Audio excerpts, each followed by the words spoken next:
probably ended up scoring like 250 points because of just the craziness that came out of. Yeah, if you had Tua or Lamar Jackson or Josh Allen, you probably had a decent week.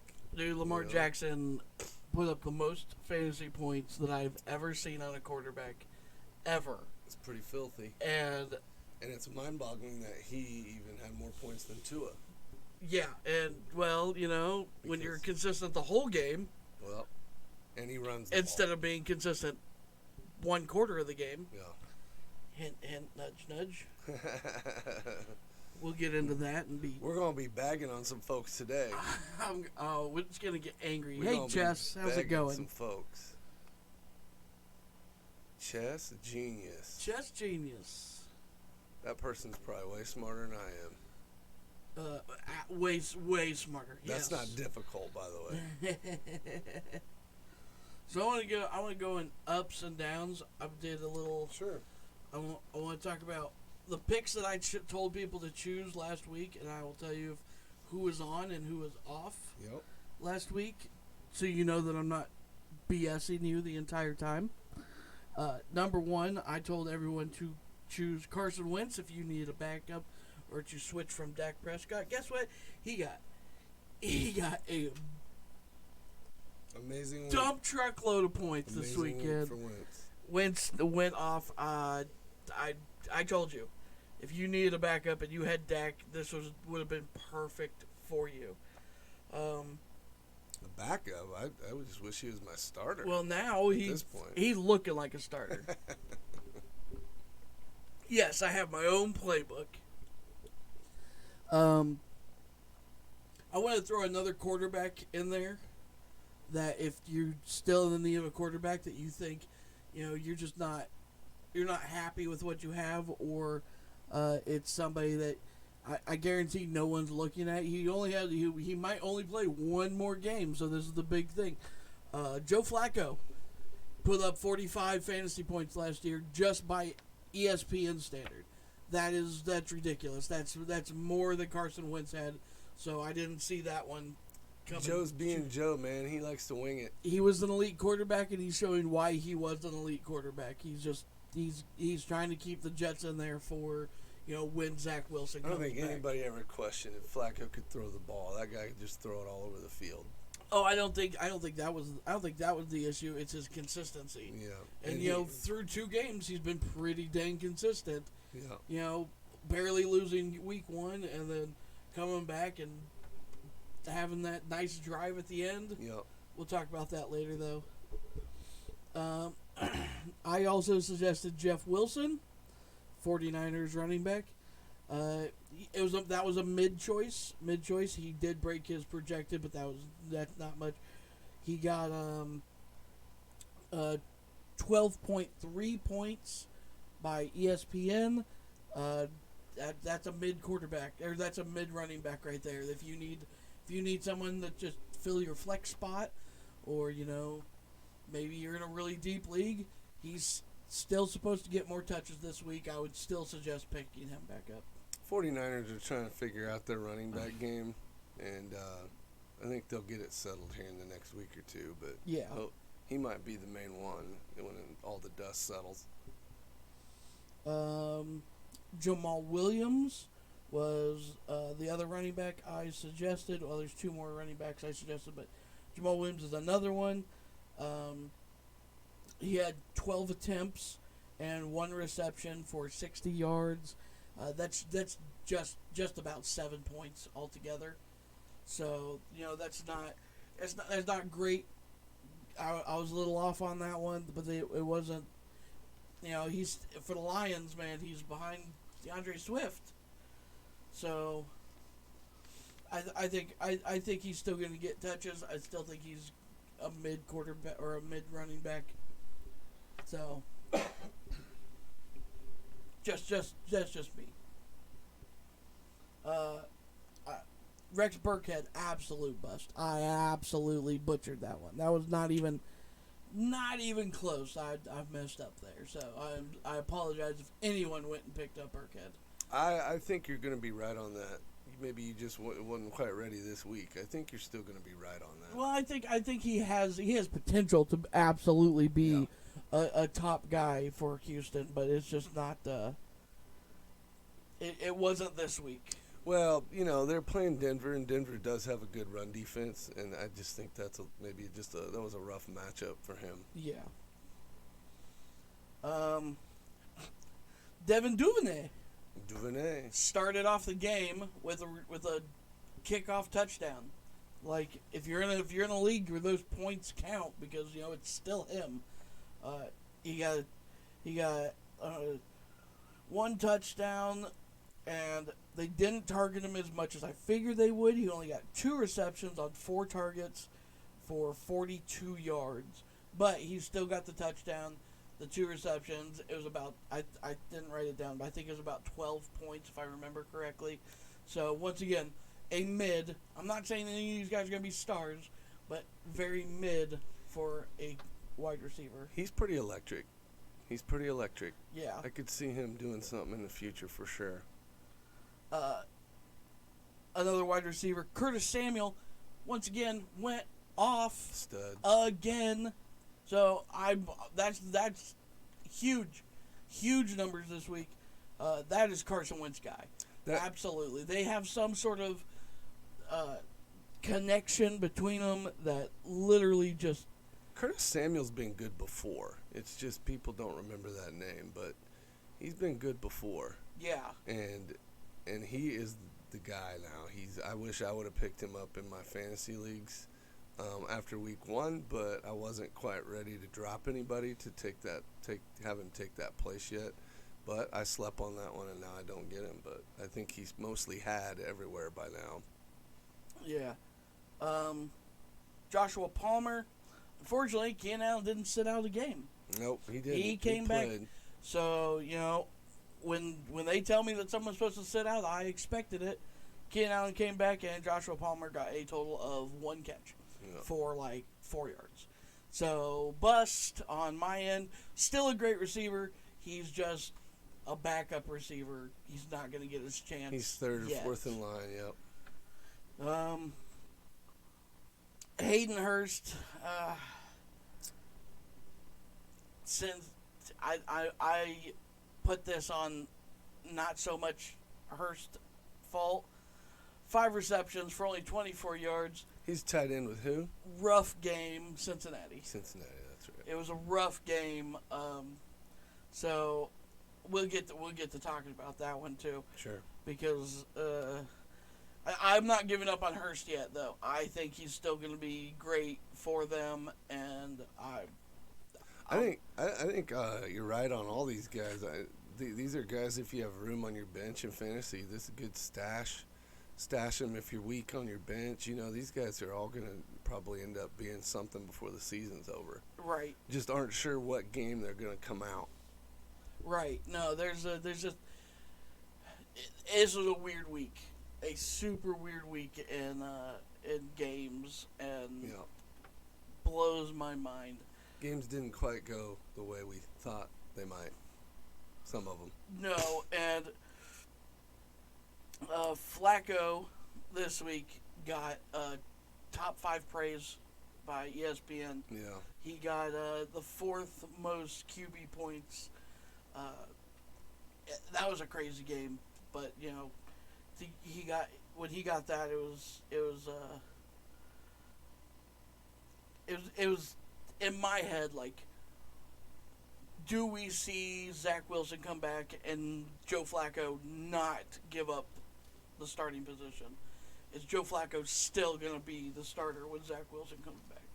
That's how I look at it. Well, I see it like maybe this just gives Wilson a little more opportunity to sit and make sure he's fully healthy before he comes back. Is right. All, not rushing him back. But the Jets know the future's Zach Wilson, so there's no reason to delay the inevitable if he's ready. Yeah. At least in my opinion. As a coach, I wouldn't want to do that. Good job, Joe, but you're 40 years old and the kid needs to play now, so right. And he's healthy, so we're going back to him. Well, I tried to do some digging last night and trying to find new new picks Mm-hmm. for fantasy, and unfortunately, I just do not see anybody being a huge asset to come out. But Flacco, if you're in a smaller league, I think his name is Irv Thomas. Yeah, the Vikings tight end. Yeah, Yep. very good. He's Um, sexy. Something about him. Who's the 49ers backup tight end? Because Kittle's hurt. Yep. I don't remember his name right offhand. He's another one that I wanted to put on my list, but we'll get to why that might be questionable because of things that happened in that game. There's some rookies out there too that are starting to really get lots of looks, time, balls thrown at them. Oh, there's so many. We're going to talk about it. So a lot of them are coming back. Most of them are probably already taken in fantasy, but Traylon Burks is one for Tennessee that's starting to come on. But all those first and second round rookie wide receivers, a lot of them are really starting to get in their playing time. And the quarterbacks are throwing them the ball now. So a lot of those guys could be picked up if they're available as well. I think. Absolutely. There's a lot of good guys out there if you just take a minute to look. And if you're in a deep league, then all these names mean nothing to you. Yeah, because they're already taken. They're already taken.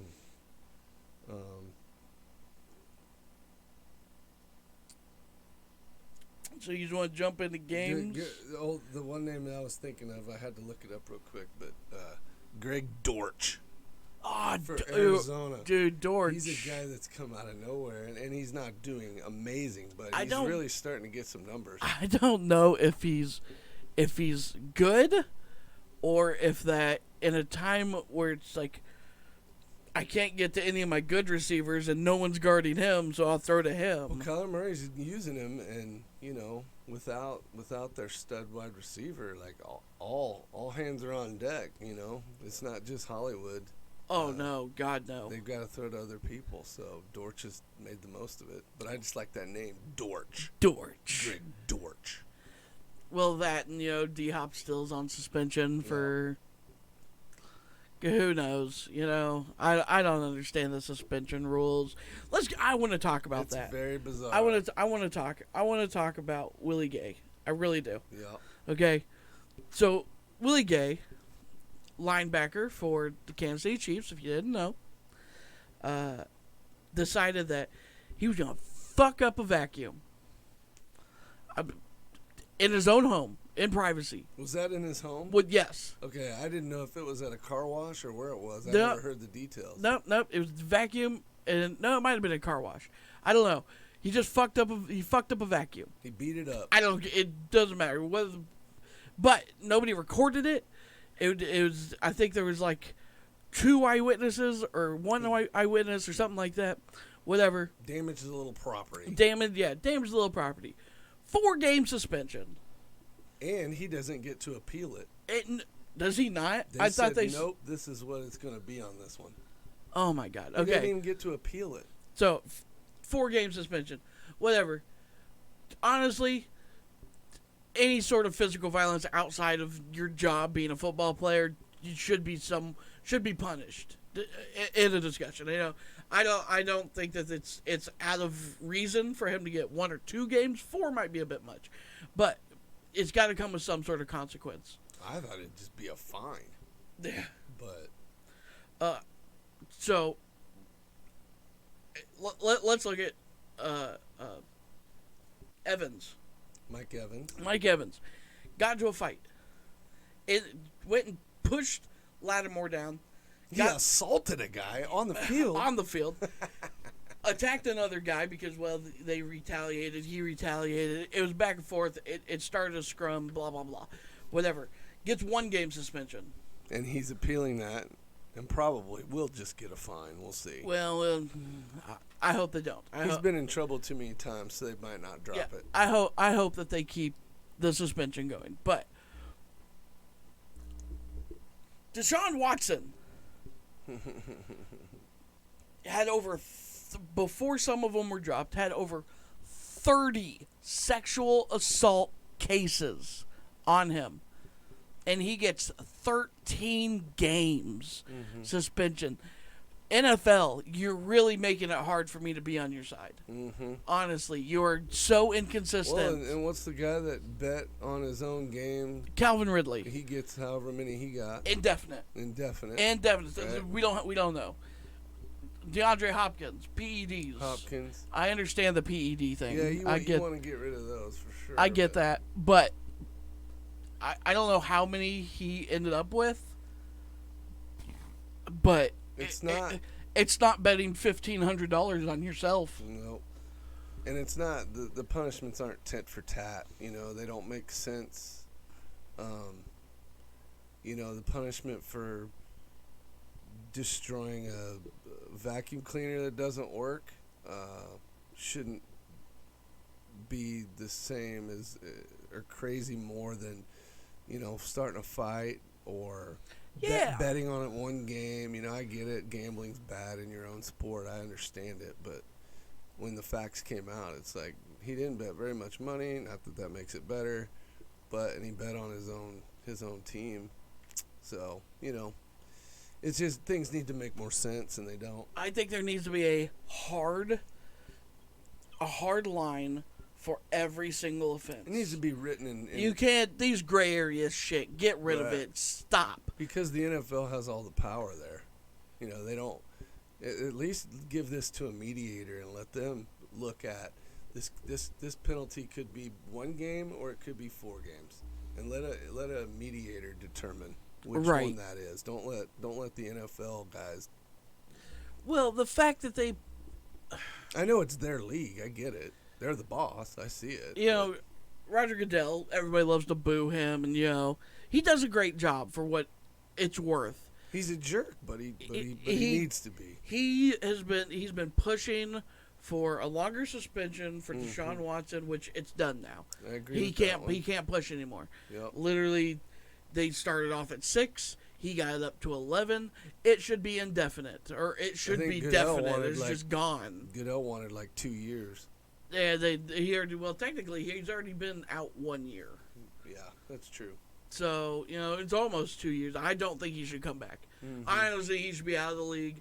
We should never hear his name again unless we're shaming him for being a fucking sexual predator. But he paid him off to go away. Well, he paid a lot of them off. A lot of them. But there's still a lot of them out there waiting to go to trial. Yeah. It's like, oh, God, shut up. Just get him out of the league so I don't have to listen to it anymore. But the memes are funny. They are funny. Well, I'm expecting Willie Gay memes, beating up a vacuum cleaner now. 4 games for that. That sounds so rough to me. Dumb. Sounds rough to me. I would not give him 4 games. I'd give him a nice fine. Yeah, I thought it'd be a good fine, and he's never been in trouble before. No, to be like, look, this is serious. Don't do this again. Right. $100,000 fine. Which is still chump change to them, but it's like, here you go. Right. It will double it every time anything like this happens again. Second offense, you're starting to get screwed. Then you get a fine and a game, or whatever. But the inconsistency just gets me, and I can't. I want a hard black line that's just like, this is what happens when you do X, or this is what happens when you do Y. Yeah. And you can have a little bit of a gray area inside of that, like 1 or 2 games for this offense, or 5 or 6 games. I want it to be like, if and let a judge or somebody, not a judge, but a judge that's paid to do that. Let them sort it out. Don't tell them the name of the player either. No, it shouldn't. Like you should be like, if Patrick Mahomes went out tomorrow and beat up a 14-year-old, it should be the same thing as if Joe Flacco did it. I'm trying to think of someone even lower down the line than that. But even if it's one of your stars, Deshaun Watson, it should be the same across the board. Yeah. But don't give Calvin Ridley an indefinite suspension for $1,500 where he bet on himself, and then give Well, or at least if you're going to do that, then it, like you said, if it's a written rule, that it's written down that if you are caught gambling on the NFL and you're a player, your sentence will be somewhere between 6 to 12 games. I think that's great. Like, at least put it in there. That way, if a player does it, then they can't say nothing about it. It's still a hard line. It's a hard line of here's the time you could spend. Like, this That's is right. It's like anywhere from this to this. I think that's a nice hard line. Then when you guys get to your appeals and you're talking and all that stuff, then you can discuss where You've got some where you're going to common sit. ground to work in, a window to work inside of. But when you, sorry, well, okay, sorry, I just wanted to get that off my chest. That was a good rant. I'm just Tuesday morning. I'm just real sick and tired of this crap happening. Mhm.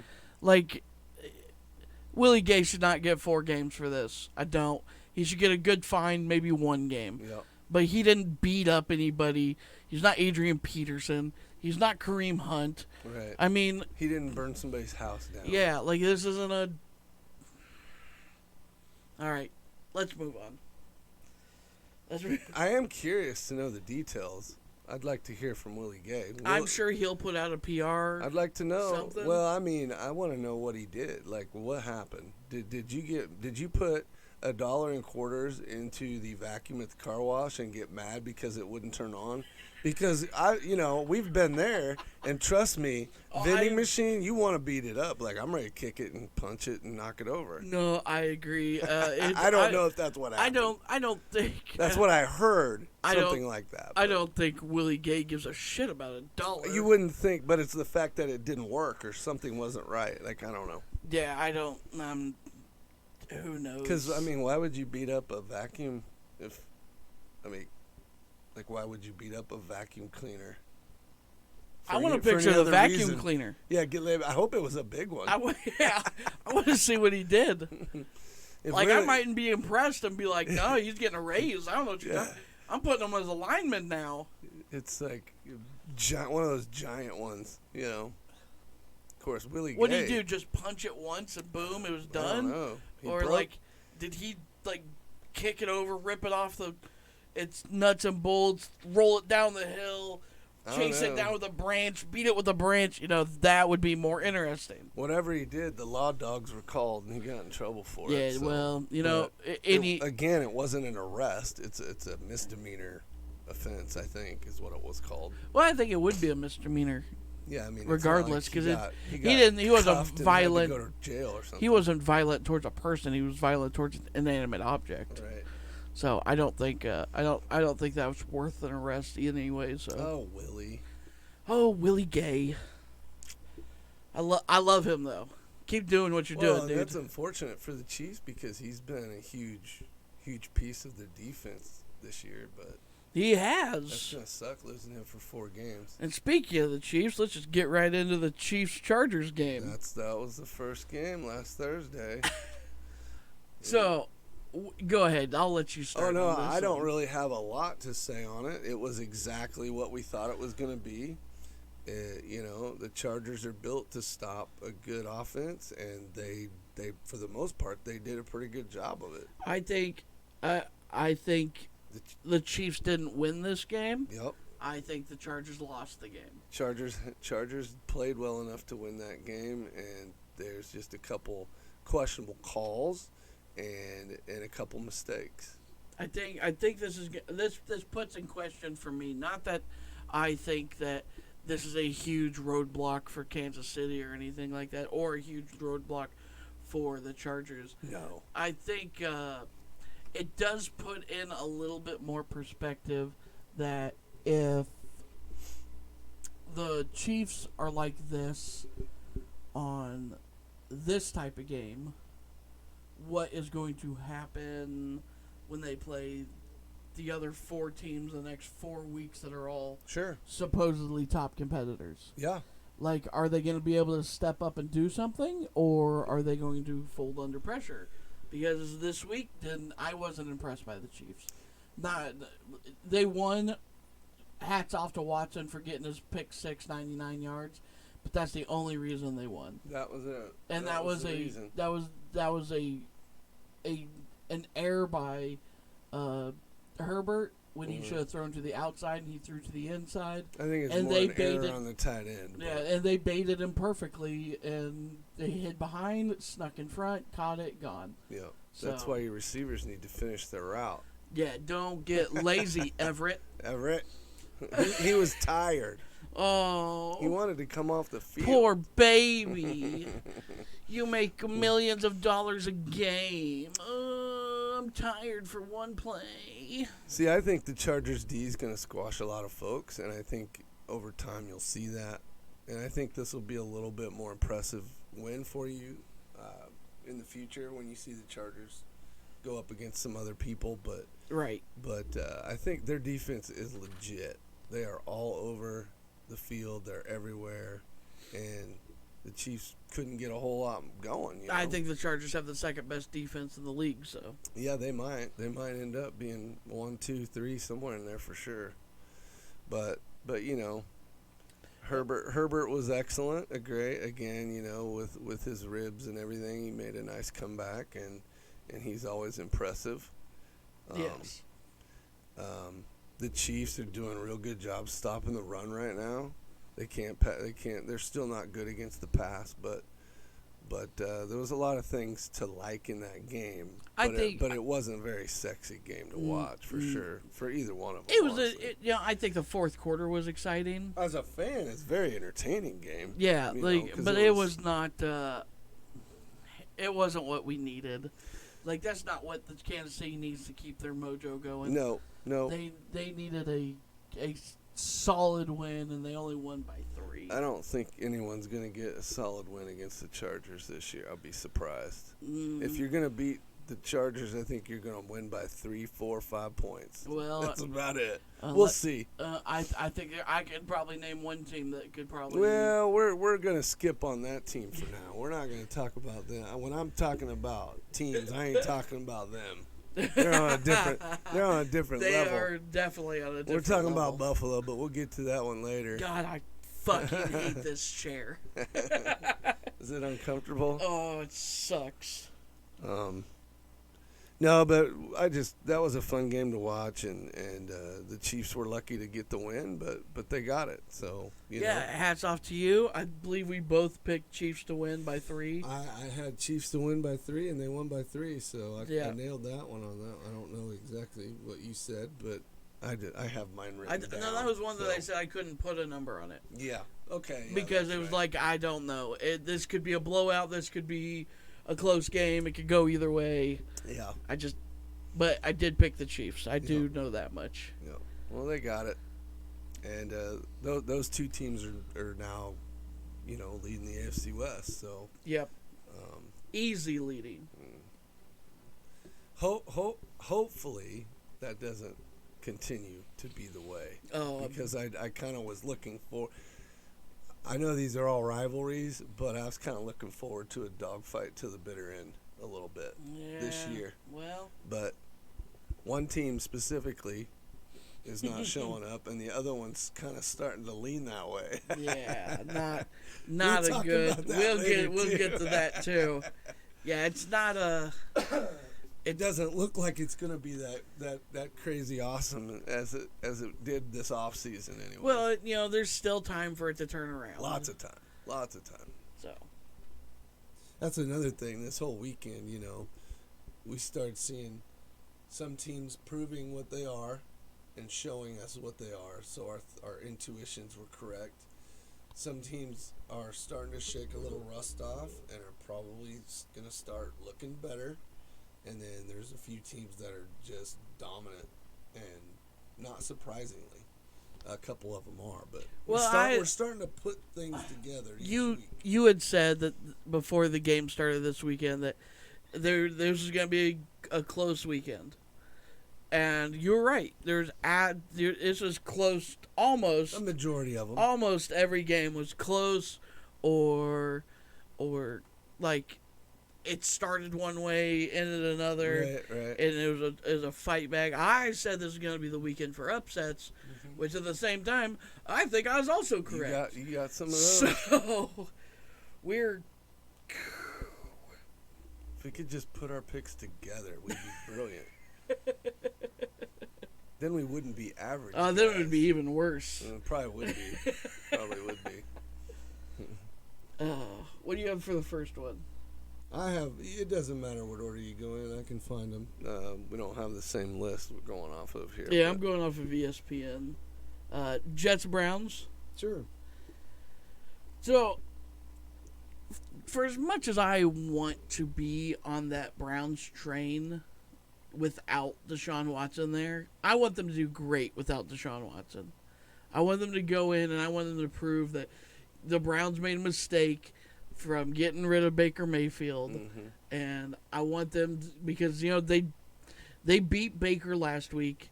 And then this week they went up against the Jets, which in my head should not have been very close without, Zach Wilson being their starting quarterback or anything like that. But man, how do you blow a 2-touchdown lead in the fourth quarter? How do you do that? That's just unbelievable against an offense when you have a halfway decent defense in the Browns. Again, I said decent. I didn't say great or good. But they just shit the bed. Well, I'll tell you how they do it. It was that guy you mentioned earlier at the top. Joe Flacco can throw it. And you might think that the Browns' defense is decent, but their pass defense is terrible. And that was just a bad combo. Speaking of the game. I think the dog pound. I think Joe Flacco needed to come back, and when he started winging it, and you combo that with the Browns' pass defense, I mean, it was just set up right for that.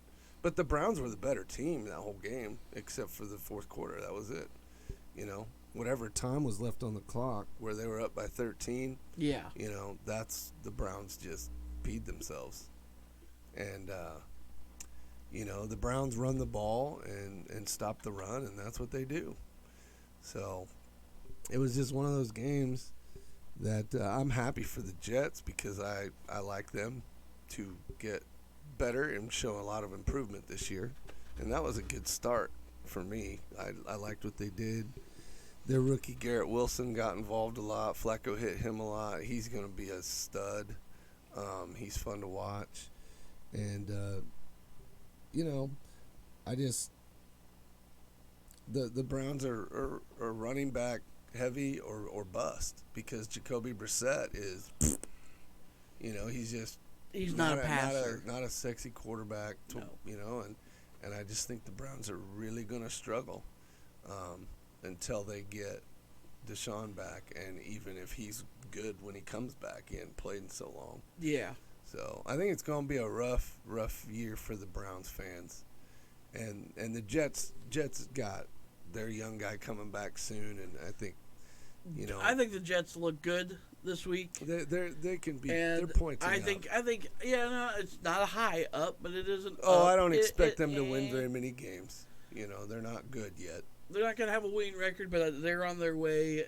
I think Zach Wilson's a good move for them. Amari Cooper was fun to watch. Amari Cooper had a great point weekend. Coop is a favorite of mine. Like everybody likes Coop, I think. I like Coop. I liked him better on my team. Yeah. And I'm not talking about the Cowgirls. But, yeah, I think both of those teams, they're going to have rough goes depending on who they play. Yeah. If they play anyone even average, they're probably both going to get stomped. But if they play a lesser team, then they might have a chance. Yeah, if you have an easier schedule, maybe you do pop out those 6, 7, 8 wins. But Well, the Browns can run the ball, man. They still got two amazing running backs. That's what's gonna save them. But if the other team knows you're just going to run the ball and you can't pass it, I mean, you're very one-sided, and it's easy to stop a team like that. How do you stop Nick Chubbs? Well, you put a whole bunch of dudes in the box. And hope he doesn't bounce to the outside. You gotta knock that Chubb down. Rub that Chubb out. Rub that Chubb out. So, but that was exciting. No, I love the comeback. I And love that the was comeback. One of many, one of several. Don't worry, we were yelling at the TV without you Yeah, there. I know. I didn't get to watch that game live. I've since watched highlights, but I'm disappointed I missed that. Because Yeah, I went over this year and I picked the Jets to win 6 games, and it's getting a little crazy. But I'm like, oh, there's one. I need 5 more. Let's do it. At this point, it might be possible. I don't know. I have to relook at their schedule and see if I can pick out 5 more in there or not. But yeah. So, you got anything else to say on that one? I want to give props to who was their receiver, their top receiver. Garrett Wilson. Yeah, He's the rookie. Garrett Wilson with 2 touchdowns, 8 receptions, 120 yards. He's a beast. I was like, He's a beast. So, I wish you know, I'd have drafted him in the later rounds because he's going to be fun to sit on the bench for a while. Amari Cooper also had a very good day with 9 receptions, 101 yards, and a touchdown. If he wasn't old, he's going to have some good games. He's just not going to be consistent. But Nick Chubb had 3 touchdowns. Yeah, Chubb's great. But they Stop didn't have the a run lot. game. But they didn't have a lot of rushing yards. No, they didn't. He ended up with 87. Yeah, On 17 carries. which is kind of a bad day for Chubb. Yeah. And Flacco had 4 touchdowns, 307 yards. Yeah. With almost a 50% completion rate. And the So Jets that's pretty have bad. 0 run game. Like they don't even. Their running backs are not that great. Is it Bryce Hall? Is that his name? Brees Hall. He's the Yeah, rookie. my bad. He's gonna be good at one point. I think He had but- 7 carries for 50, Yeah. and that was their top. But they were down so much they stopped running the ball too. Well, so they that's have not to. fair. When you're getting beat and you got to make a comeback, you can't run the ball. Yeah, that just eats Gotta away save the the clock. Yeah. So sometimes those stats are a little misleading, but Oh yeah. No, no. Hats off to the Jets. I want to see some. I want to see you get some more wins and. Jets, Jets. Yeah. Go get them. I'm anxious for Zach Wilson to come back because he can move. Well, you got one more week. One more week Is it of supposedly Flacco. one more week? Okay. They said the first 3 games. So Wilson must be feeling good then. All right, Well, good. We'll see. You know, they might push him back more. I don't think he can you know? wing it like Joe, but he can move. And And coming off a knee injury, I don't know if they want him to move. Joe can't move. Joe cannot move. I don't think having a crutch out there helps. You know, he's not getting very many yards. Beat off the linebackers with him. Get off of me! I gotta throw this. We got Miami and Baltimore. Yeah, I got Miami, Baltimore. Yep. That was Talk about another one. let's go. I'll let you start. No, go ahead. All right. I'm looking at the whole audience. I'm looking at anyone who said that Tua couldn't throw to Hill. I'm looking at anyone who doubted Tua's ability. I'm looking you square in the eyes right now. Go fuck yourself. Let me throw the greatest stat out there that I could ever throw out there. In the 4th quarter, just the 4th quarter, the Miami scored 28 points. And guess how many points the Ravens scored? 0? 3. The legendary number of 28-3 returns in a different fashion, where the Miami Dolphins go into the playoffs, possible Super Bowl contender, comes out victorious. Tyreek Hill is a menace on offense all the way through and through. I give it to the Ravens. They should have won that game. Absolutely should have. That was another one. They were up just peed down their leg. 35-14 in the 4th quarter. It was just they could have had high school students out there and probably did better. They just absolutely crapped themselves in the 4th quarter. They went to straight zone defense. I am not a fan of going straight zone defense. You have too many holes Well, And especially with Hill and Waddle. yeah, Hill, you can't do that. You at least have to put somebody on these guys. And by the time they decided, oh, we got to get back into this, it was too late. You gave Miami the fire. They just. Yeah, because Lamar had a day. Lamar had the most fantasy points out of anybody, and Tua came in second, all because of the fourth quarter. And my son dropped him week 1. Oops. Idiot. No, I picked this game Baltimore by 1, and so it was Miami by 3. So that was a tough game to pick for me because I thought both of those teams were really close. Baltimore's kind of pointing down a little bit, and Miami's pointing up. So I thought that might be a tough one, but I was initially shocked at how much of a lead Baltimore had. I was surprised. And then I was surprised again when Miami made the comeback. I think this shows that Miami's defense really isn't as good as everyone wants it to be. Again, it's their pass defense. Yeah, Again, and they're terrible. No, Miami's horrible at run defense. Man, Lamar ran all over them. Well, both of these teams suck on pass defense. Yeah, but it's Lamar had. I think the Dolphins' defense is like to be determined for me. Like they have a little room for improvement, and I think they can get better on defense. Yeah. They're going to have to, otherwise they're going to lose a lot of these games. Because if you're expecting that kind of a comeback every week from a Dolphins fan, it's not going to happen. Nope. People are going to figure out. They're going to start, doing the cover 2 thing that everyone did to Tyreek Hill the last couple years. You're going to have to figure out a new way to win because that's not after this week, I guarantee that's not going to happen for you in the fourth quarter. Tua was excellent.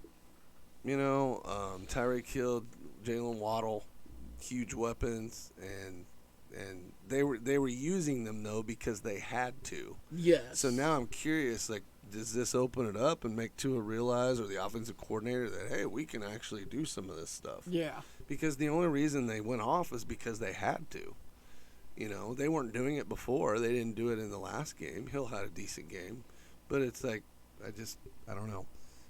I think I didn't learn a lot from Miami other than, oh, my God, they have the ability. Yeah, I think that Baltimore needs a real running back.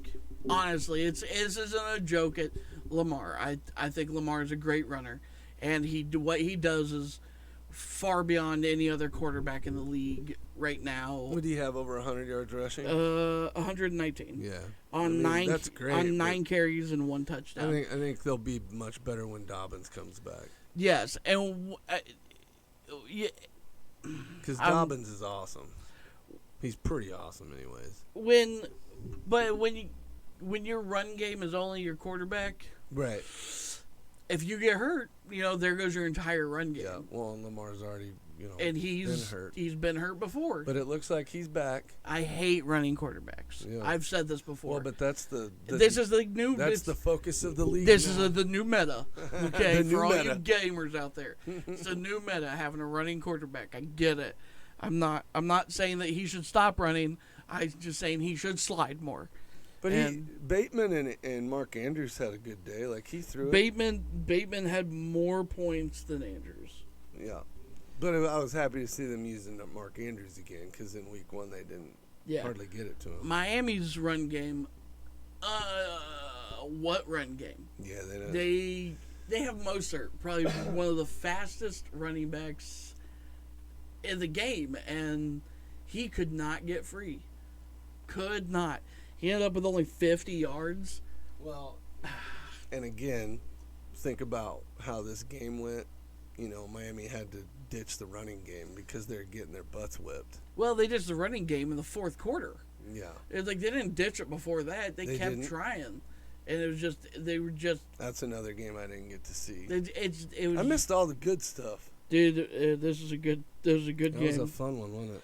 The fourth quarter, though, I'm going to guess 90% of these numbers come from the fourth quarter, but I'm going to... For Miami, they do. Yeah, I'm just going to read them off, though, real quick. Tua had 50 passing attempts. That's crazy. 36 completions, so that's a 72% passing. That's a lot of passes. 469 yards, Nice. 6 touchdowns, 2 interceptions. The 2 interceptions also were another reason why the Ravens. He had those early. Yeah, made mistakes they early. They scored off both those. Yeah. And then their Which is impressive. Like, he must have thrown some bad passes, because I don't think the Ravens' pass defense is great. If they scored twice off picks, man. They're rushing. Their top rusher was Mostert, but it was 11 carries for 51 yards. Yeah, that's not going to cut it. That's not great. And then Tyreek Hill was their top receiver. No shit. 11 receptions, 190 yards with 2 touchdowns. Yep. So and Waddle wasn't far behind, was Waddle was. Let me. Oh, I did put you on the spot. No, Waddle had some crazy yards. I just got to click box scores. Because he had a nasty. Waddle had 11 receptions, 2 touchdowns, 171 yards. Yeah, so just 20 behind Hill, 'cause otherwise they had the same day. Yeah. Waddle had more targets, though. Waddle had 19 targets. Well, Waddle runs more and up the only middle. caught 11 of them. Right. And Hill had 13 targets and caught 11. Right. So, Hill is he's more consistent. Oh, absolutely. He never drops the ball. Yeah, it's crazy. Fast guys drop the ball a lot. He does not ever drop the ball. Yeah, I was happy to see Gesicki get his Yeah. touchdown this week. He's a funny dude. And then did you see him try to do the gritty? Uh, It was horrible. Was that what he was trying to do? That's what it was. I thought he was just galloping off. Yeah. On his Twitter, he said, "Man, that looked a lot better at home when I was doing it in the mirror." That's what he said. Well, he was overhyped. He was like, "This is my only touchdown this year." Woo! Everyone was like, "Wait, is that the gritty? Like, he's not doing that." It looks right. like my gritty. Yeah, it looked like an old man. I nailed it. No, I think what I take from this game is that both of these offenses can be explosive. Absolutely. I think the Ravens is more methodical, though, where they're gonna just beat you down every single quarter. I think they just gave up fourth quarter. I really do. The Ravens are still gonna be a good team. They're not gonna be fun to play. Nope. But the Ravens' defense of old is gone. Like, you're not gonna have trouble scoring against Baltimore anymore. I don't think that's true per se. Okay, fight me on it. I think will. they're terrible. Their defense is terrible. I don't think they're terrible. I think they just gave up. Speaking of the game, They gave up. I don't think they gave up, or I think they gave up fourth quarter. I don't think because they demolished them the first 3 quarters. Maybe they was tired. Was it real hot and steamy down in Miami? It's Miami in September. Or did they play in Baltimore? That might have been a home game. I don't know where they were at. I have it at Baltimore written down. Oh, well, then it was probably Baltimore. Yeah. It was a home game. How you gonna quit at home? Yeah. Half your fans are probably in the parking lot drinking beer because they thought the game was over. And then They left. Tyreek Hill Without said, fans in the stands, what are you supposed to do? That's true. They just left. Tyreek Hill said, "Hold up, I got an idea. I got something for your I asses. got something for you." No, it was hats off to Miami. Don't ever make it that close again. Step up your game. That was gonna be that was the hardest pick for me. I had Baltimore by 1, and that was because I just had to make a choice. Yeah, well, but I knew that was gonna be a fun one to watch, man. It was fun. Sucks that you had a birthday party to go to. 2 of them. That's life. What else? What do you want to go to next? I got Commanders Lions. Washington and Detroit. So, I think go ahead. You go first. Let's see. What did I pick in this game? I picked Detroit to win by 3, and they won by 9. So that evidently went pretty close to what I was thinking it would. Carson Wentz looked good. Washington has 0 running game. We've known that since last year. They aren't even trying. Washington's D is decent, but their pass defense is bad. A lot of poor pass defenses in the league right now, which is because the offenses are so good, honestly. But Detroit's defense is looking pretty good, and that's impressive. That's new. And Jared Goff, looks fine. They got a nice offense. Swift, they got running game. Amon-Ra St. Brown is a up-and-coming future star. If you already haven't watched him, watch a Detroit game. He's awesome. But basically what I get out of this game is that Detroit is not the Detroit of old. They're going to beat some teams this year, and they're not going to be an easy win. I can see, because I didn't know until this week. I decided to look at their roster. Mm-hmm. Detroit you're talking about? Yeah, Yep. Not their roster, their schedule. They can absolutely be a 500 team this year. Mm-hmm. Absolutely. Not that they have bad opponents, but going off the first 2 weeks, they can absolutely make things happen. Detroit's looking pretty good. And I think the Commanders, they're in the weakest division other than the Eagles. Eagles are looking like they're going to sweep everybody this year, in my opinion. But the Commanders don't have a hard schedule either. Right. So I'm thinking, with Carson Wentz, and some good receivers. And good receivers, I think things can turn around for them. But after in this game, though, in just this game, it showed me that the Lions' offense is real. It wasn't a fluke week one, where they went up against the Eagles week one, and it was like they made a comeback at the end, but it was like who are you talking about? The Lions. Detroit beat Jacksonville, didn't they? No, they played the Eagles first week. Did they? Okay, I was trying to remember. No, the Lions played. Washington beat Jacksonville. Yeah. Okay. Yeah. Yeah. No, the Lions made a comeback on. But they almost knocked Philly off. Yeah, they came really close. That's they only right. won by 3 points. Well, that looks even better now. So now I'm like, okay, maybe it wasn't just the a bad Eagles game by Philly, giving up. Maybe they really are a real deal. And now I'm kind of on that. I'm kind of looking at the train as it goes by. I'm not jumping on it yet. Sure. But I think I'm very impressed by the Lions. I think that Goff has finally jumped into that leader spot. He's always been a good quarterback. He got the worst case scenario going from a Super Bowl champion team to the Detroit. So yeah. That's not rough. a champion team. They didn't win. But he made it to the Super Bowl with them. Yes. I think the Lions are a real deal. I think the Commanders have a very upside coming with Wentz on their team, and I wish Chase Young would be healthy and they need on him. defense. They need him because I think that would turn around way more games with that. He's a wrecker. He wrecks it. Oh, absolutely. But I'll open up stats for.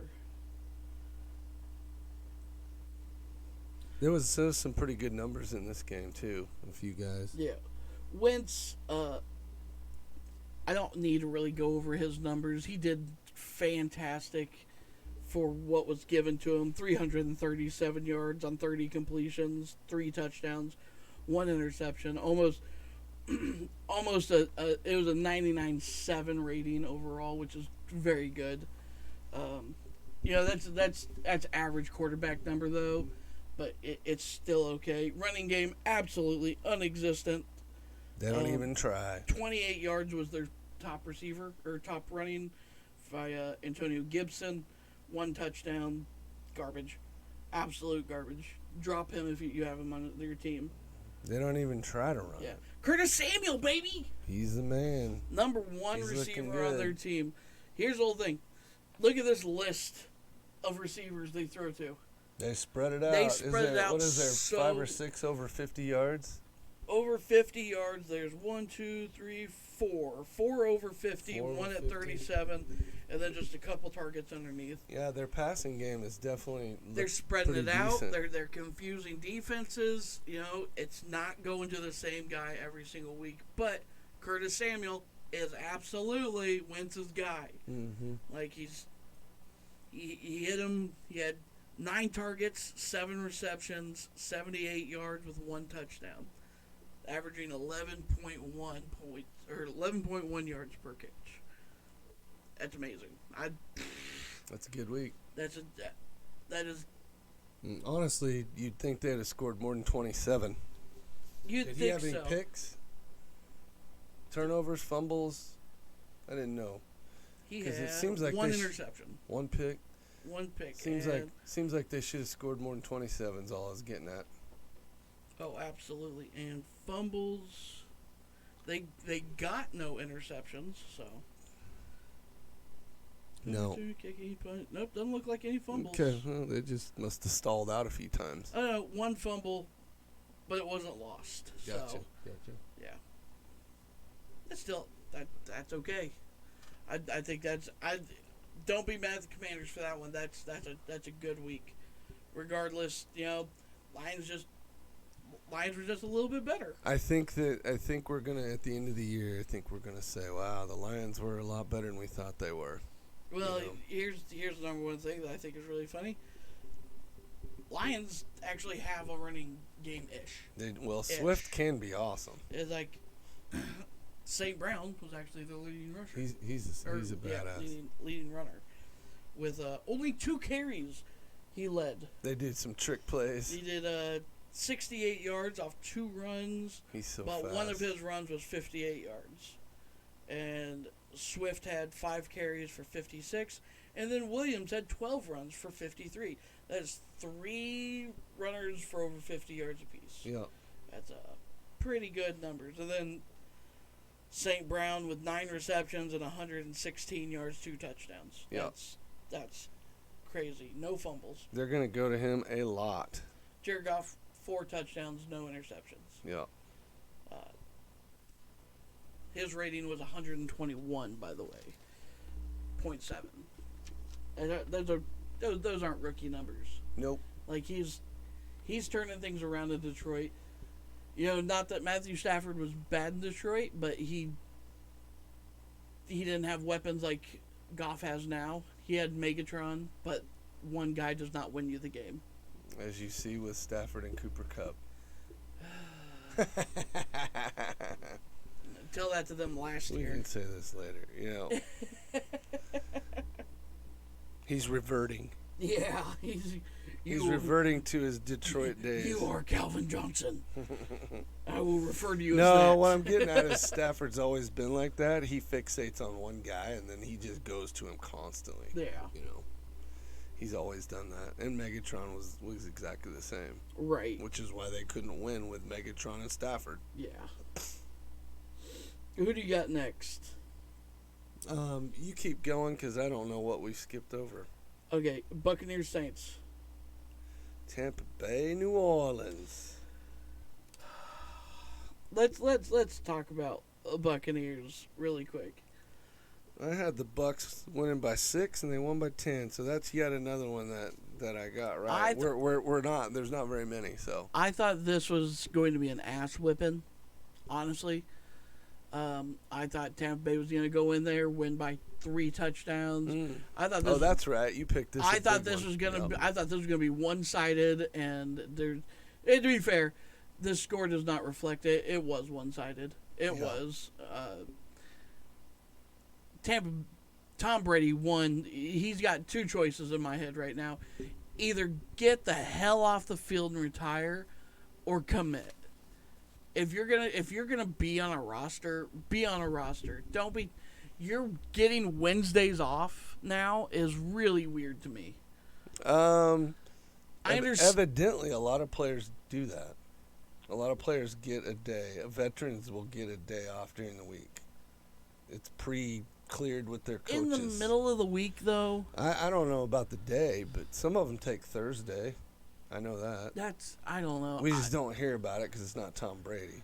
And so, well, I mean, this is the first year he's doing it too. He Yeah. had never done it before. Right. So, I'm not saying that he is walking out the door because of this, but look, you had another day that your the first half was absolute garbage. Mm-hmm. You didn't do anything. I think we went into halftime at 3-0. I'm checking my numbers. Yep, 3-0 at half.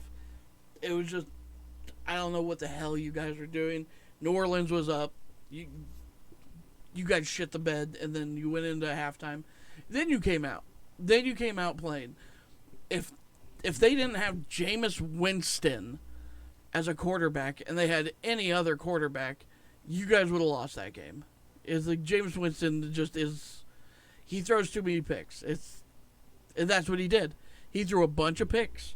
He was not good.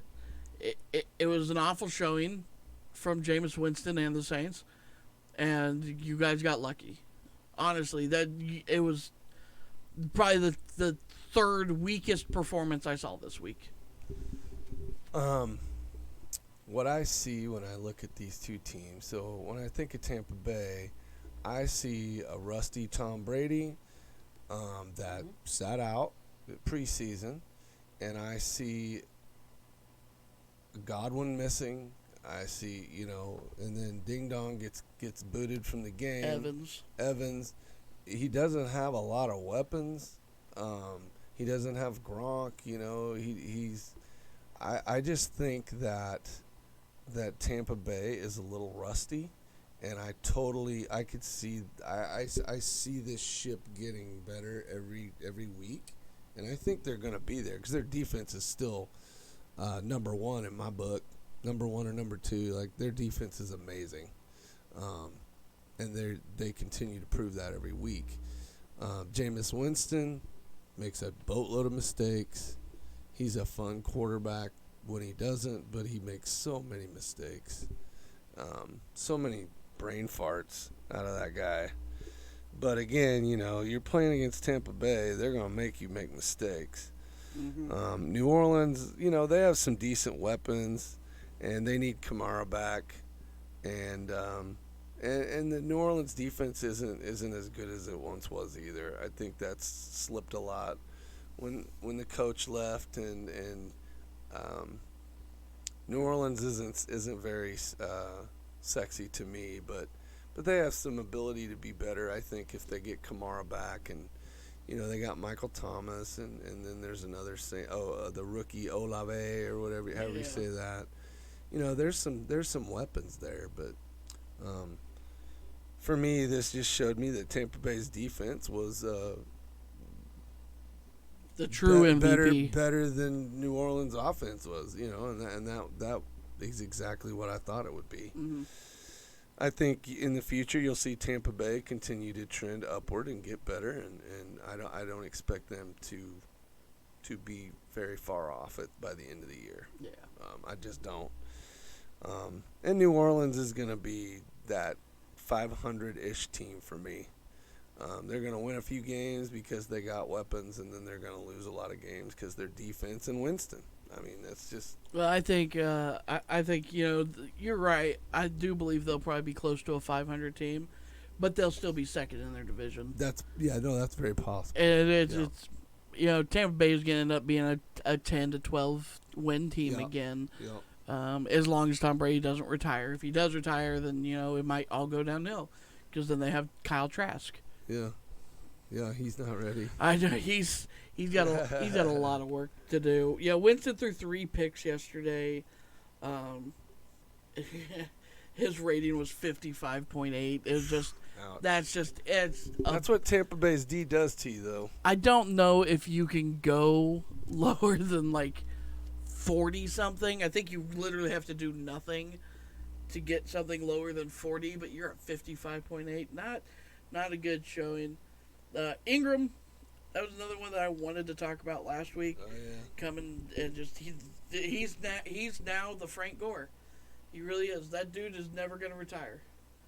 Well, Ingram's been in the league for what, 10 years? He's been a long time, and he's always good no matter what. And yeah, he got 60 yards yesterday on 10 carries. I mean, but He's still got that burst. yeah, they had a decent receiving day. You know, they had Olave, Michael Thomas. 80 yards on 5 receptions, 13 targets. Yeah.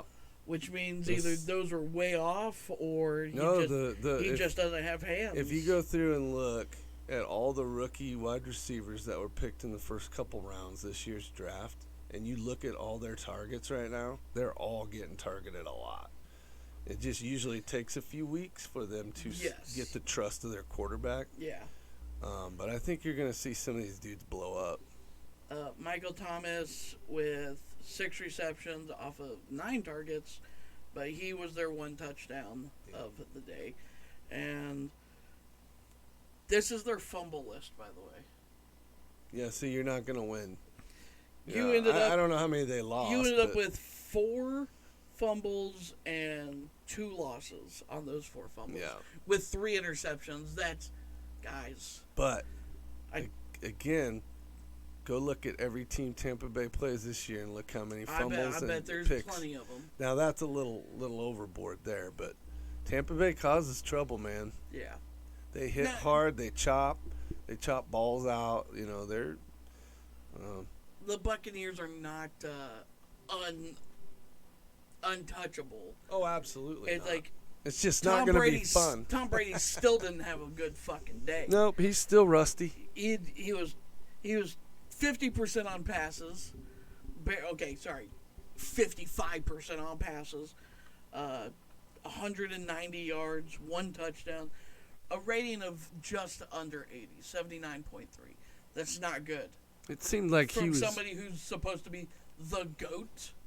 I know that you're 45, but if you're gonna keep playing, you better keep producing. That's just how I look at it. I think he improved just a little bit on week 1, and you know, Yeah. they played a good Dallas defense in week 1, I think. So They had Fournette was like their only runner with 65 yards on pretty 24 attempts. Yeah. 24 attempts, 65 yards. That's less than 3 yards an attempt. They try to run the ball. Yeah. And Fournette usually does good.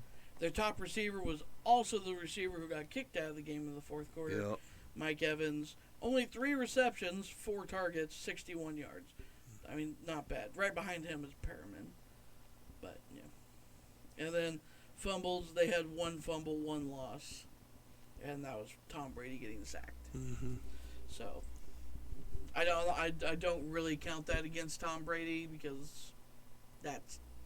If you're getting sacked, you're most likely going to fumble, in my eyes. I think both of these teams Unless will have better days. Unless you're Burrow, which we'll get into that too. That's ugly. Now, what'd you take from the game? Anything?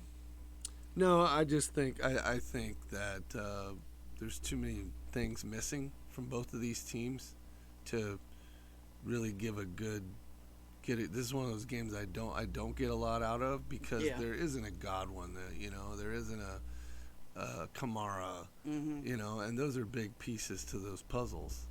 So this doesn't help me much, other than I still know Tampa Bay's defense is top notch. Yeah. And you see New Orleans still has a defense. They're decent, but they're not as good as they used to be. Like that D's not, because they used to be a pretty nasty D. Yeah. I think everyone's gonna be nitpicking just the little things, and if you can clean up those small mistakes that you're making, Tampa, I think you'll be fine. And don't fight on the field. That's the number one thing. Don't let Lattimore get into Tom Brady. Don't let him near Tom Brady, and then Evans won't get kicked out. I think there was still. I think if Evans would have stayed in, I think he could have had another 50 yards from Brady, and I think this would have been. Then I wouldn't be sitting here talking about this. But when your team falls apart, and now you're going to miss him for a whole game, he's been your top receiver every game since you got there in Tampa. Like, what are you gonna do, man? And now you're probably missing Evans and Godwin. Yeah, now. You know, I don't know if Godwin's out another week or Yeah, what, he but is. is he? Yep. Yeah. At least from what I read. So they're gonna give a healthy dose of Fournette. Yeah. Well, we're gonna see if Scotty Miller's really number 3 or not. That's right. Which he's not. Well, Tom Brady. Oh, we're gonna see Julio Jones. What am I talking about? You know, I totally forget that Julio Jones is there. He's basically a tight end now. he's coming in for blood next week. You know, Tom Brady does not care who he's throwing it to, No, right? he He could care less. As long as you catch it. Yeah, just 'Cause don't drop it. Don't drop it, because then you just ain't never gonna play You're again. never gonna get the ball again. What's up? Panthers Giants. What do we got here? Oh, Carolina. There we go. I see it. Carolina. I'm kind of. Oh, nailed this one. Yeah. I said Giants by 3, and that's what they won by. That's what they won by. I love it when I get that right. I'm on the fence halfway about the Giants. And, I'm not. And I'm on the. Well, I'm not. I'm on the Saquon Barkley train. That's hard to not be on that train. But He can carry us all. I talked that I thought this was going to be a running battle. Mm. I really did, and CMC, I thought him and Barkley were going to go back and forth. I thought it was going to be a high scoring game, and it really didn't. It became more of a defensive battle, honestly. But it was a little bit. I mean, CMC had a good day. Yeah, he had and Barkley wasn't horrible. He just didn't do what he did last week. McCaffrey had 102 yards. I mean, that's nice. On 15 carries. No, that's good. They didn't hardly use him in week 1, so I was kind of happy they used him. And Barkley had 72 on 21. Yeah, so I don't think you were as wrong as you think you were. No, but they just didn't. They didn't have huge days. And I thought it was gonna be. I didn't think either defense would have stopped either of them. Oh, honestly, and that's where I'm like, okay, well, it was more defensive than I thought it was gonna be. Well, that's what I was. Yeah, that you finished. That's part of my take. I was gonna say. Yeah, no, you're getting into exactly what I was thinking.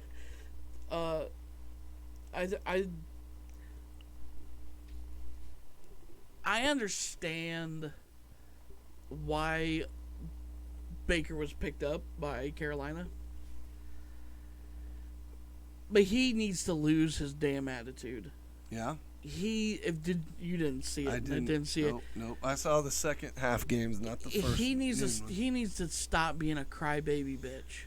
Yeah. Honestly, he's always been good at that. I understand that you have a little man complex or something. I don't know. Nobody ever bet on you. You were a walk on. Blah blah blah. I think everything's just competitive. Everything's been. I've had to work for everything. Good. Then fucking work your ass off and get better. Don't bitch at your receivers and your line.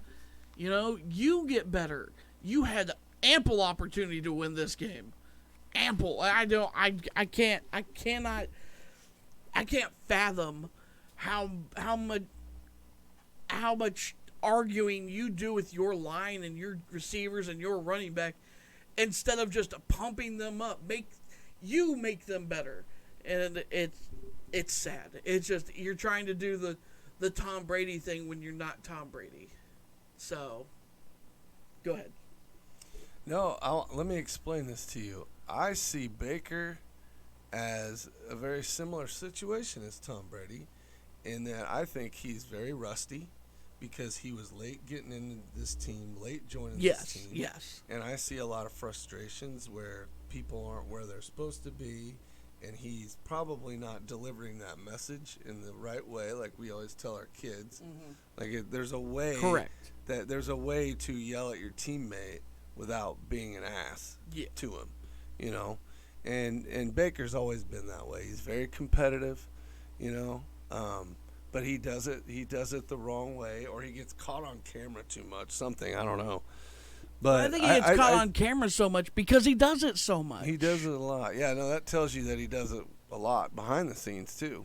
But no, I think he's just a little rusty still, because he they still have some great plays. He makes some great passes. He throws a good ball, and he's got a couple good wide receivers on that squad. Oh yeah. They're not weak. And McCaffrey back, and looks like they're going to use him more. I was really surprised, honestly, when I watched the highlights, because Carolina looks pretty decent sometimes, man. And the Carolina defense is pretty damn good, So you were saying you noticed the defenses? Well, in this game, man, the Giants' D is so much better, and Carolina's D is pretty darn good. So a 16-19 score didn't necessarily surprise me with a couple offenses that don't have it figured out yet. For the Giants, I think they're probably the worst 2-0 team in the history of the NFL. I think they're terrible. I don't like them, and I think they're going to get slaughtered a whole bunch in the future. Apparently, I love their coach. Apparently, you don't remember Sam Darnold last year starting for Carolina. True. That's true. That's right. But yeah. But I know what you're saying. I don't think the Giants are going to get out. Get very many more out of this. I love their coach. I love their attitude. They are playing fun, stress-free football. So that's something. I love that. Mm-hmm. That's great. But I don't see that offense doing anything. It's Barkley or nothing for me. And their defense is better, but I just don't think. Again, that's just a one-sided team. A decent, improved defense and a running game only. And I just feel like they're going to be easy to beat. Well, Daniel Jones, after week 1, he was tied with Josh Allen for the most on-target passes, where 0% of them were off target. Mm-hmm. After week 1. That's week 1. This is week 2, which is a different story. So he has the ability to throw the ball on target. Well, for to his receivers, 2 to 3 years, his numbers haven't shown it. They're not showing it this year either. But he got 176 yards on 22 catches with 1 touchdown, rating of 87.4. Mm-hmm. That's average. That's not bad. That's what he is. He's a boring average quarterback. He very much is.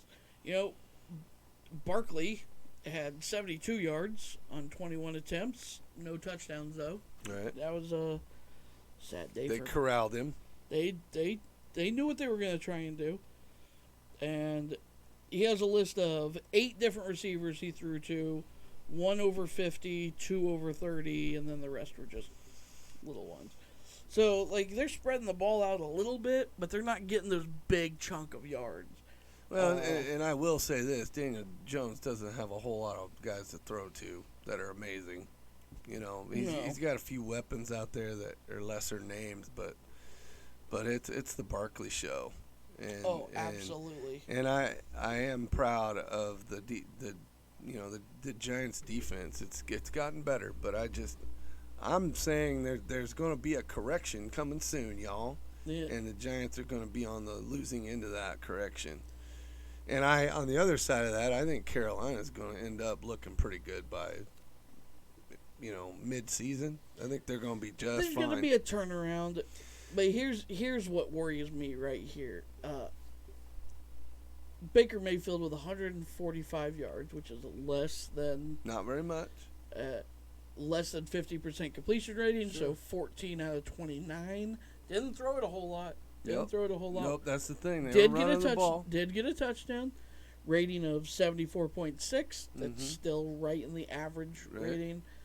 And then, but you have this killer running game in McCaffrey, who had 15 runs for 102 yards. Now let's remove one of those runs, okay? Let's remove his longest run of 49 yards. Mm-hmm. So in 14 carries, he ran for 53 yards. Sure. That's not good for McCaffrey. Nope. But that's the thing about McCaffrey and Barkley. Yes. they can pop one at any moment, Mhm. right? That's the joy of it. That's like saying we'll take that 90-yarder away Yeah. from Tyreek Hill. Yeah. So he still has over 100. But yes, but you know what I'm getting at. Yeah. No, but their receiving core, they passed around to 7 different receivers. Nobody over 50 yards. D Moore got 43. DJ Moore. DJ Moore, I like him. He's good.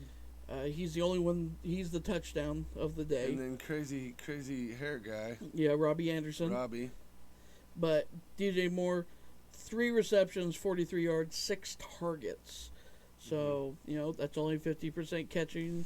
I think their game plan was just to run the ball against the Giants. Honestly. Well, that's what. And I'm a little surprised they lost it, but I mean I'm happy the Giants got a W because they're fun to watch. I still said that I thought the Giants were going to come back and win, and they did. Yep. Yeah, no, I mean I picked the Giants to win it, but points wise. But you catch yourself watching the game, and it's like, oh man, Carolina looked better than the Giants. To me. Yeah. The Giants play with more energy. They wanted it, and I like that. I just think that I think their days are numbered on how long that's going to last for them. Oh, I don't think it's going to be. Not a sexy 2-0 team. I'm expecting a losing record before bye week. Sure. I don't know when their bye week is, so. But it doesn't matter. But it doesn't matter in my eyes.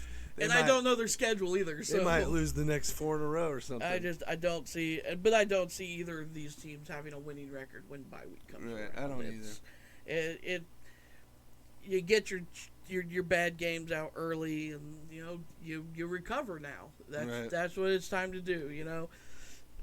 The Panthers have had 2 bad games. It's time to pick yourself up. Let's move forward.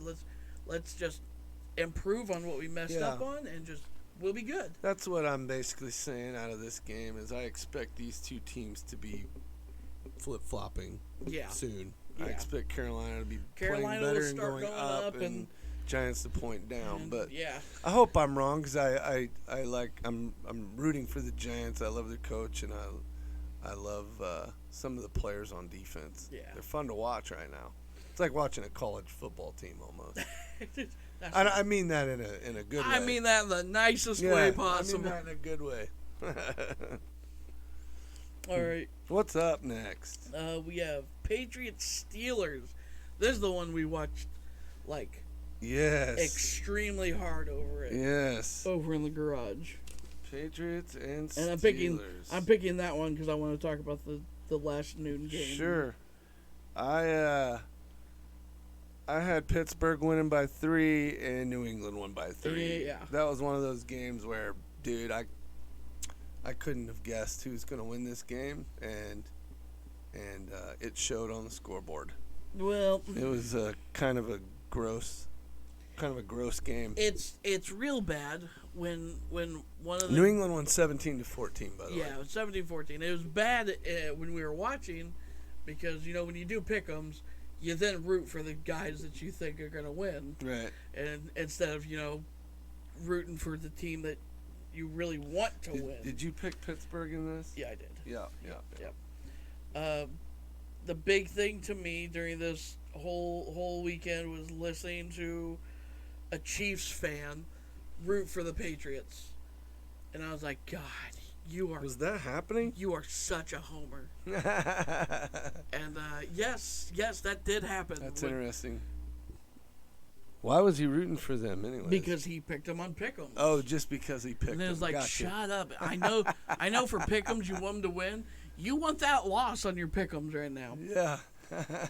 No, I think the Patriots did exactly what they needed to do. Yep. It's like it wasn't pretty. But that was impressive almost. It was because the Patriots aren't good. No. But they're so well put together. Are the Steelers. But here's the thing: New England's so well put together, and they don't make a bunch of mistakes, right? Because of they got that guy, right? That coach. They have that guy. They don't look good. There's nothing fun to watch about them. Their defense is always good. That will never change, and they just make you do what they want you to do, and you play their game so they can have a chance to win. When you have one of the best defensive coaches running a team, you are controlling the tempo of that That's game. right, and that's exactly what happened. You're not letting the other team throw. You're not letting the other team run. Yeah, they let some through. Patriots have always had a good defense, and that's because of Bill. Yeah, That's 100% because of Bill. he's strict and to the point, man. No details left unturned. Yeah. And sometimes they cheat to even unturn some things. But Watch out, the internet will explode. Hold on, the comments are coming. I had the defense carried them, of course. That will be that way throughout the whole year. Mac looked a little bit better. I like Mac Jones. I know he's nothing amazing to watch, but I like him. New England has no run game, which is kind of weird. It's not a very good run game. It's not no run game like some of the Harris teams we've is talked good. about. He's all right. He's good, but he's not an elite. No. And he won't be an elite. And I like unless he has something change in his regimen or whatever he decides to do. But I mean, he's good enough for what the Patriots need to do. Yeah, no, he is, and I like Stevenson, but he, that's just Bill's not one that cares about fantasy football and making sure everybody's happy. He doesn't care about getting somebody their touches. He doesn't care about anything else. I don't ever care about our wins. Scoreboard only, and that's probably the way it should be. But he's really, really strict about it. I made Tom Brady. And Pittsburgh, I think it's Kenny Pickett time. I'm done watching Trubisky. He's okay at best, but you got a young kid that looked good, and it's like, let's get it going, man. Come on, Steelers fans, let's get fired up. Let's get Pickett. It's Pickett time, baby. No, I don't know. It might be a couple more weeks, but if Trubisky does this much more, it's going to happen. The Steelers have one of my favorite coaches as well, but he's kind of in a bind right now. Najee was back. Najee Harris, he was okay, but Patriots are going to do their best to stop the run, and Pittsburgh's defense is not what they used to be either. They are not. Well, the biggest thing is that in Pittsburgh they don't have their number one pass rusher, and T.J. Watt is going to be out for. And that's a huge. I don't know if have they said how long he'll be out? He's trying to heal without surgery. Yeah, I mean that's. If you can do that, go for it. But it's or he comes back and gets hurt again. Yeah, we don't. I expected the same type of performance he did last year with tying the record in sacks, and it's unfortunate week one when you tear your pec or bruise your pec, and he's gonna take at least 6-8 weeks before that's gonna be healed enough to play. Oh yeah, definitely. Because he can't push anybody around. And it's crazy to see with your eyeballs what missing one person means. Oh yeah. Because he creates hell. This game would have been complete opposite. It wouldn't have been close if T.J. Watt would have been out there. Yeah. In my eyes, I don't see anyone on the Patriots line stopping him. Absolutely, he's a freak athlete. He's a freak. He's so good. Mac Jones, without that rush, without the pressure, had 252 yards on 21 catches. Mm-hmm. One interception, one touchdown, 80 rating. I mean, that's an average quarterback. Yep. He did exactly what he needed to do. Yep.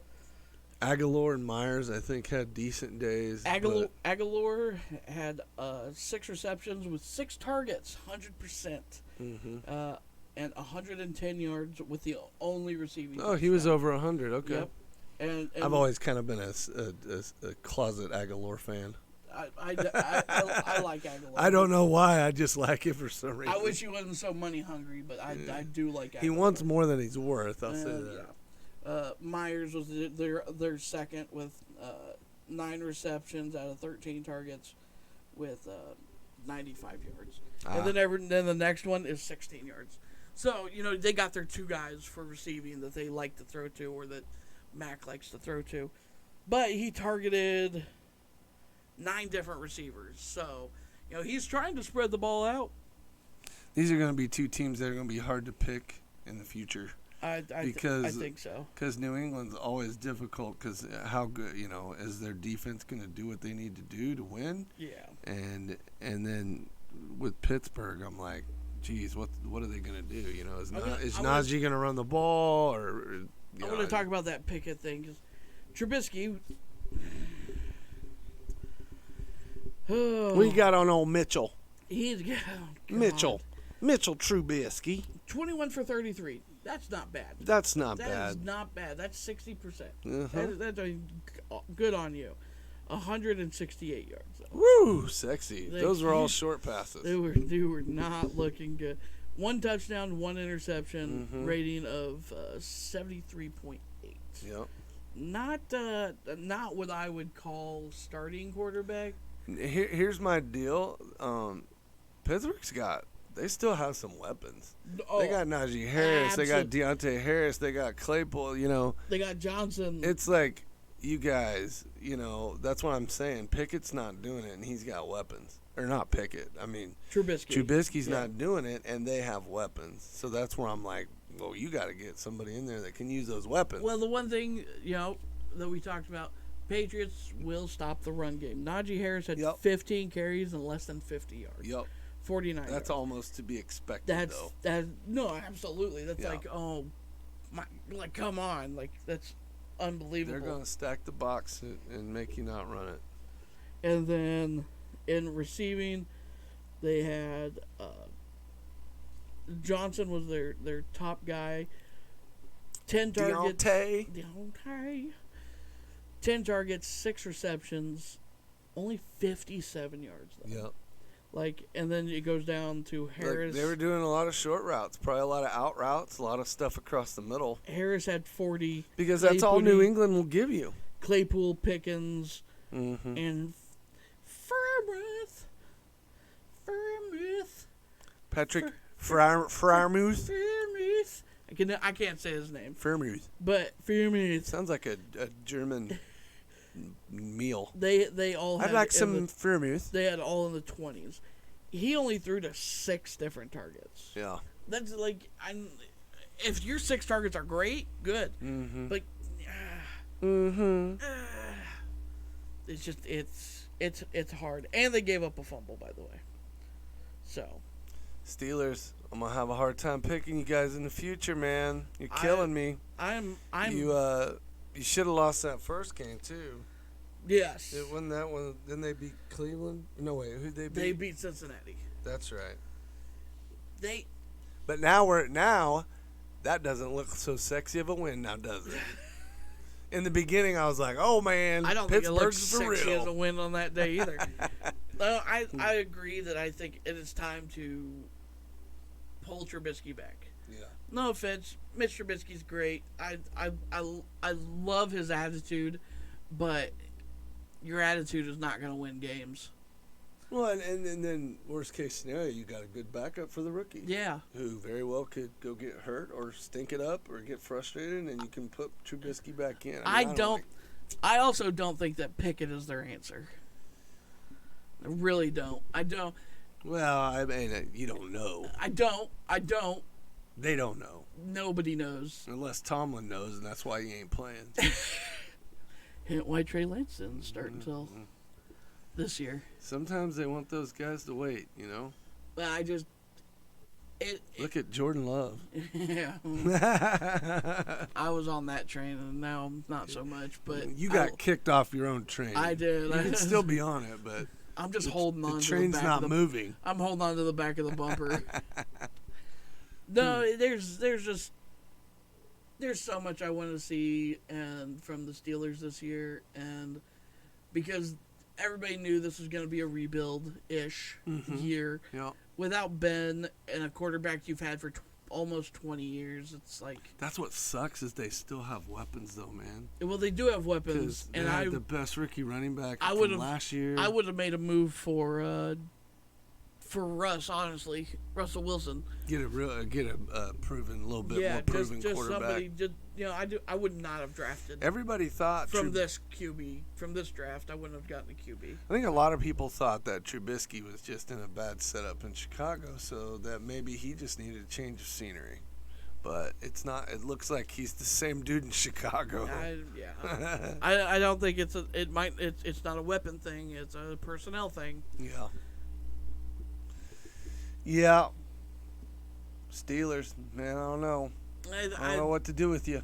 I think It's gonna be hard for me to pick these are for or against you. these both of these arrows I think are gonna go straight down. Yeah. I don't think I think they'll have a few good weeks, but I see losing records. Sure. New England will be able to stay in a few games just because of defense, but they can't. They just don't have offense. Man. Yeah. We had one last noon game. What was the other noon game? It was Colts versus Jaguars.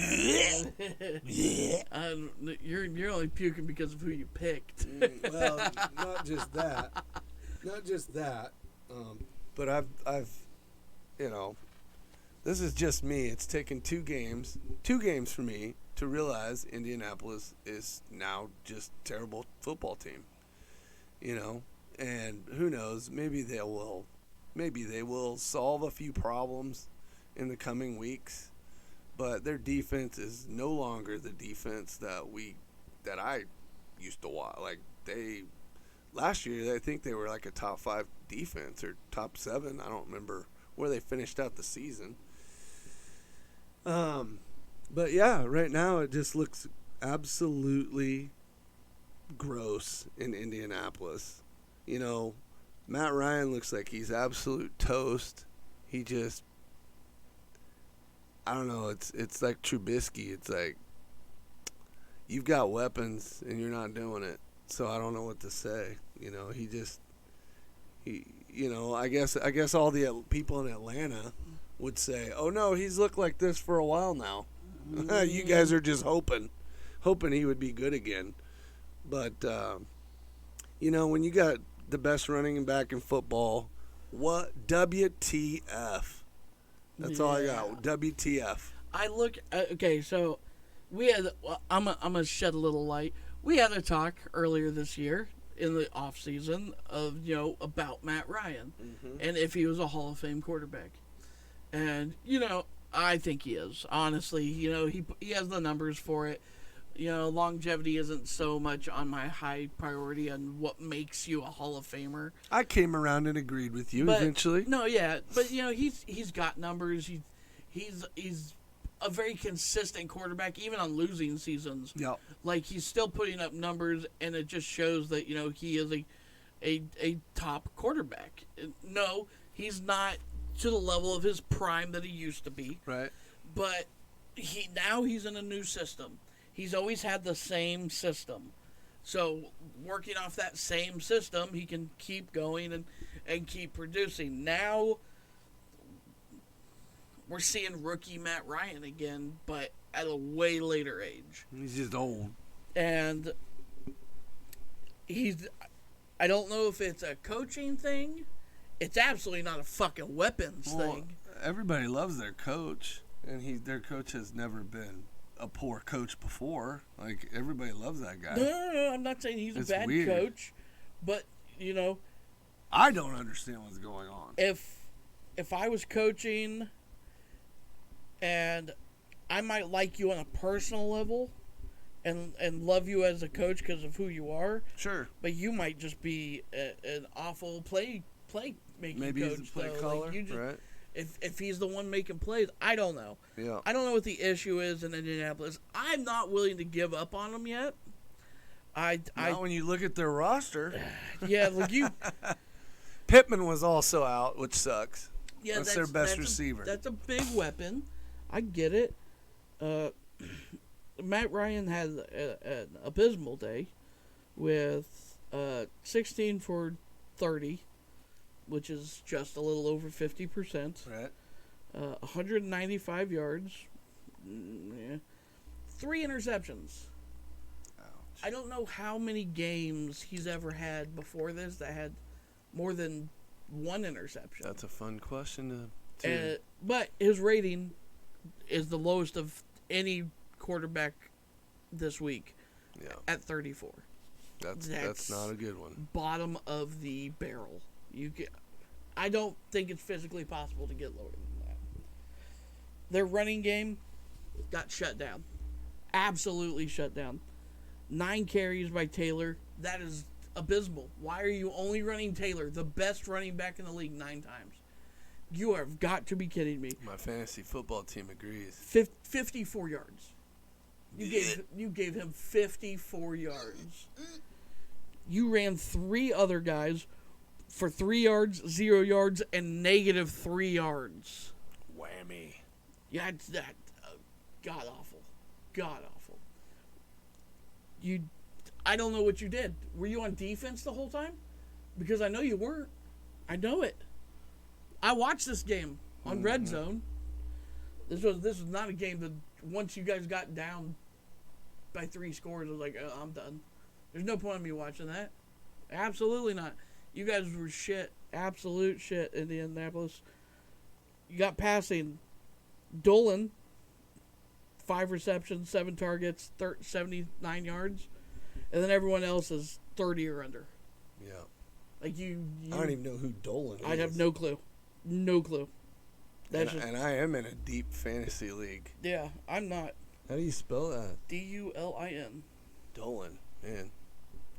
Sorry, Indy, I don't know who that guy is. I'm gonna click on him. I'm gonna have to. I'm look gonna into him. deep dive live right now. Is he 20? Ashton Dolan.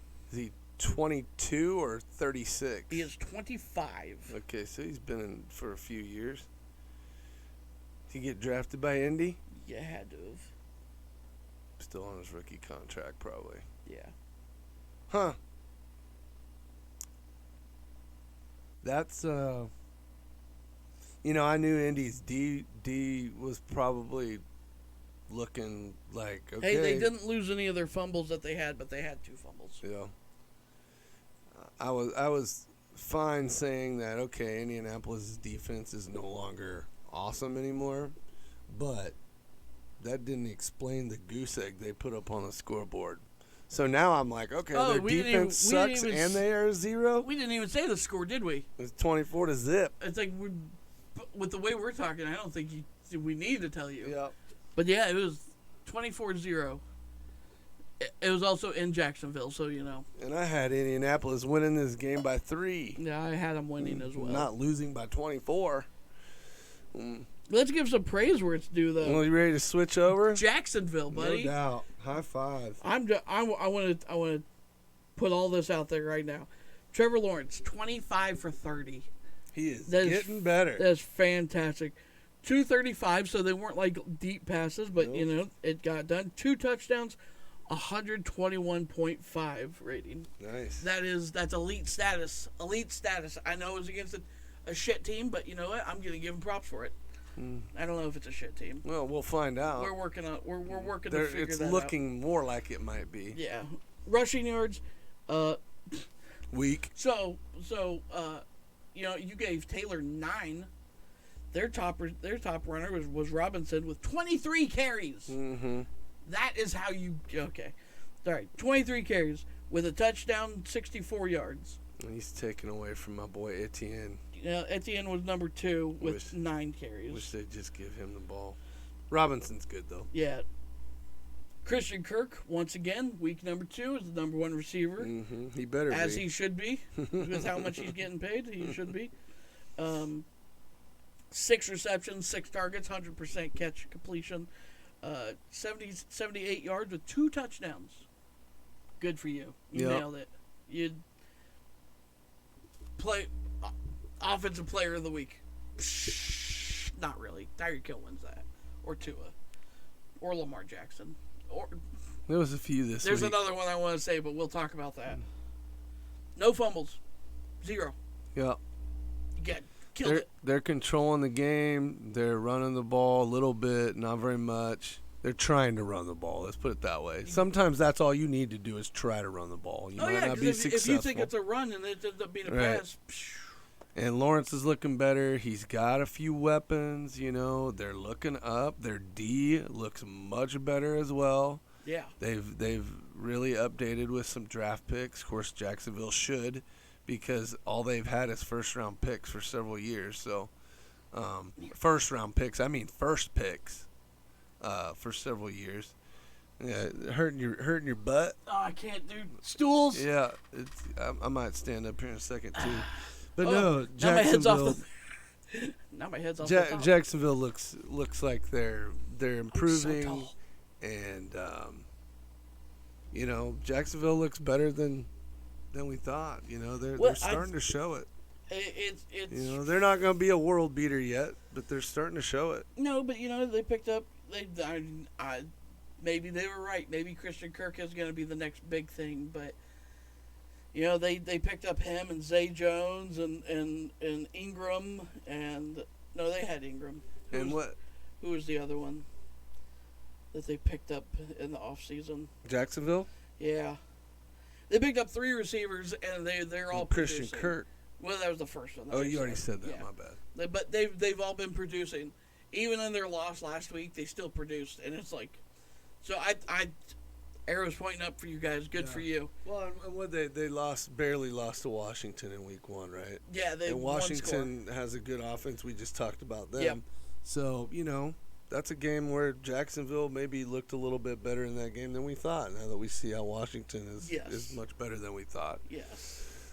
So, yeah, Jacksonville, they're not going to be world beaters, but if you're those teams in the middle of the road and you're playing Jacksonville, dude, don't you dare go thinking that's going to be an easy one anymore. Do not sleep on them. Excuse me.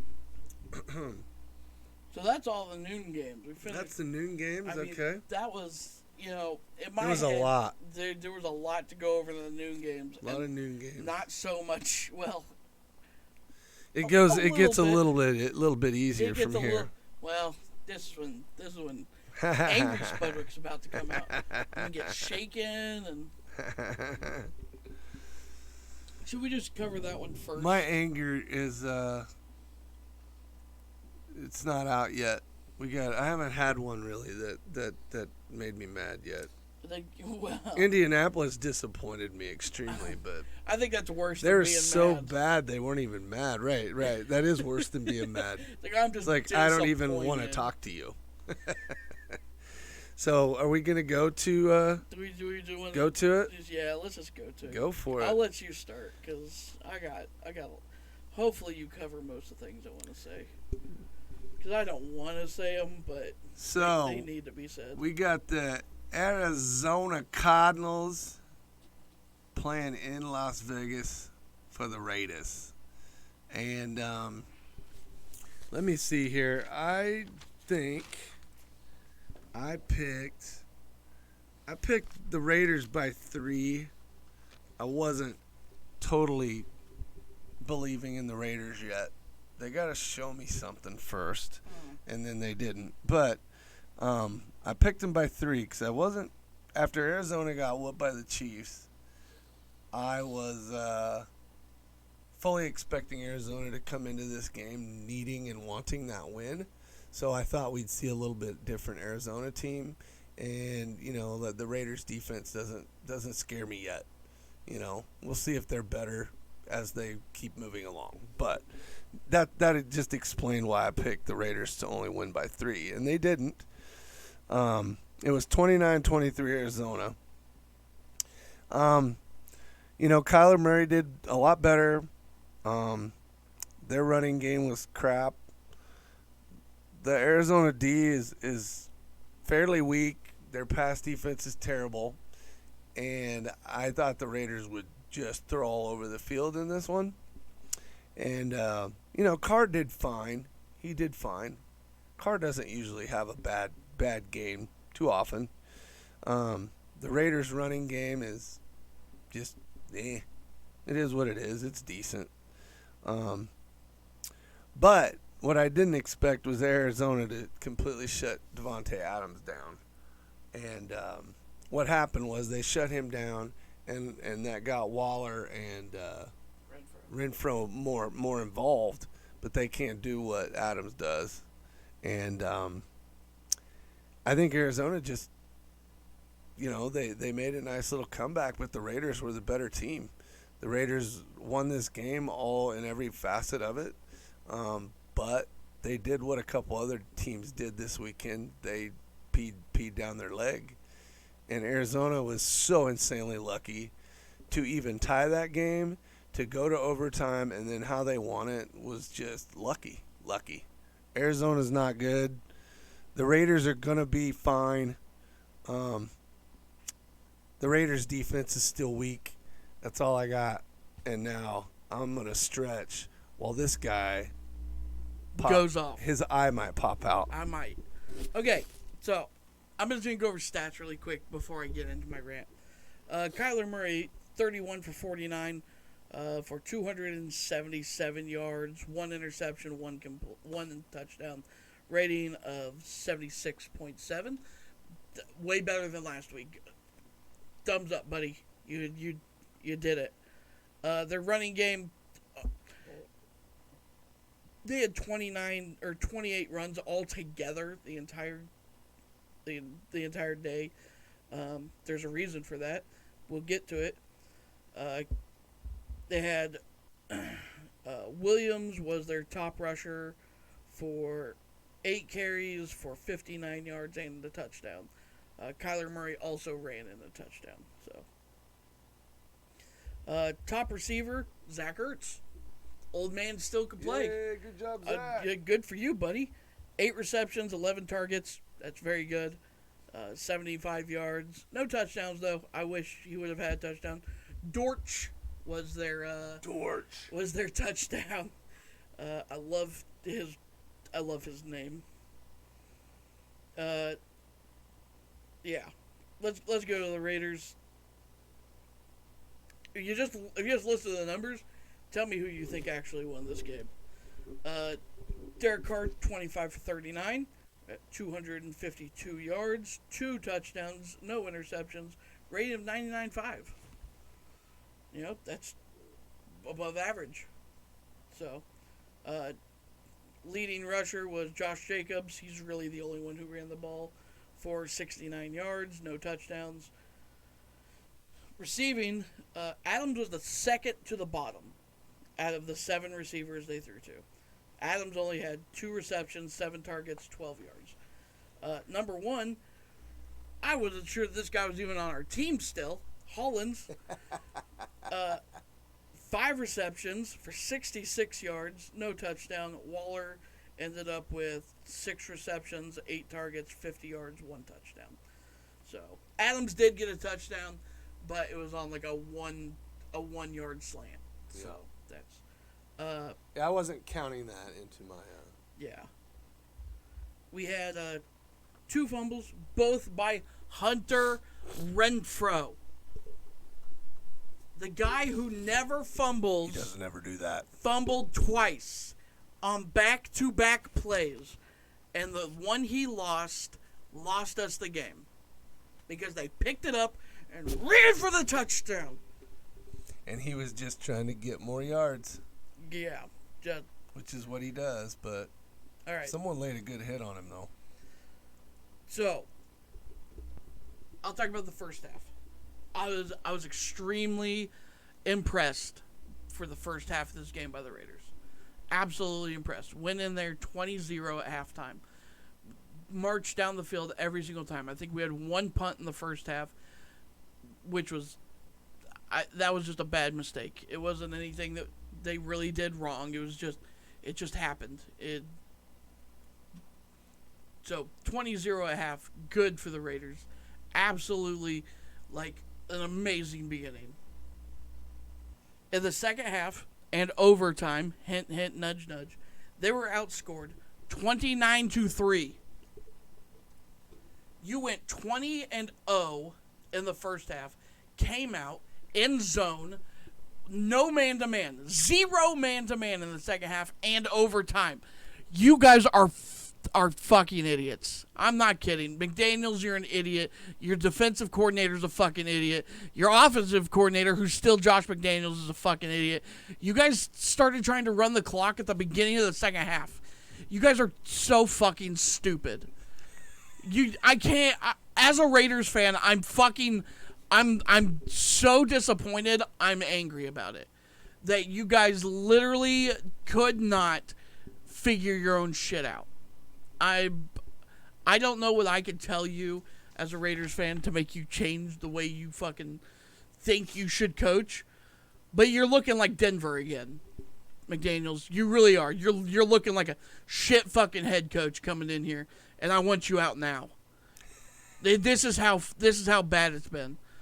Like you squandered away last week when you guys had the Chargers up against the ropes and you tried to be conservative. Stop it. We don't have a conservative fucking team. We have speed and we bang with the bag boys. That's it. Stop bringing in these fucking pussy ass fucking coaches who don't know how to fucking play football.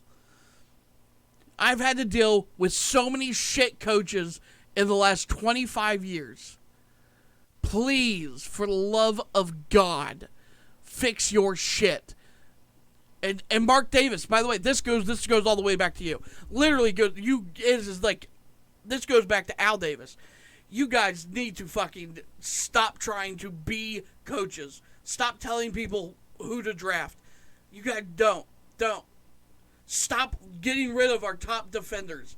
Stop trading away for picks when the guy that you trade away is better than any pick you're going to get. Khalil Mack, Amari Cooper. You guys are just stupid. You make the dumb decisions. Absolutely. I can run your organization better than you at this point, and I know nothing about the organization. Nothing. I know football.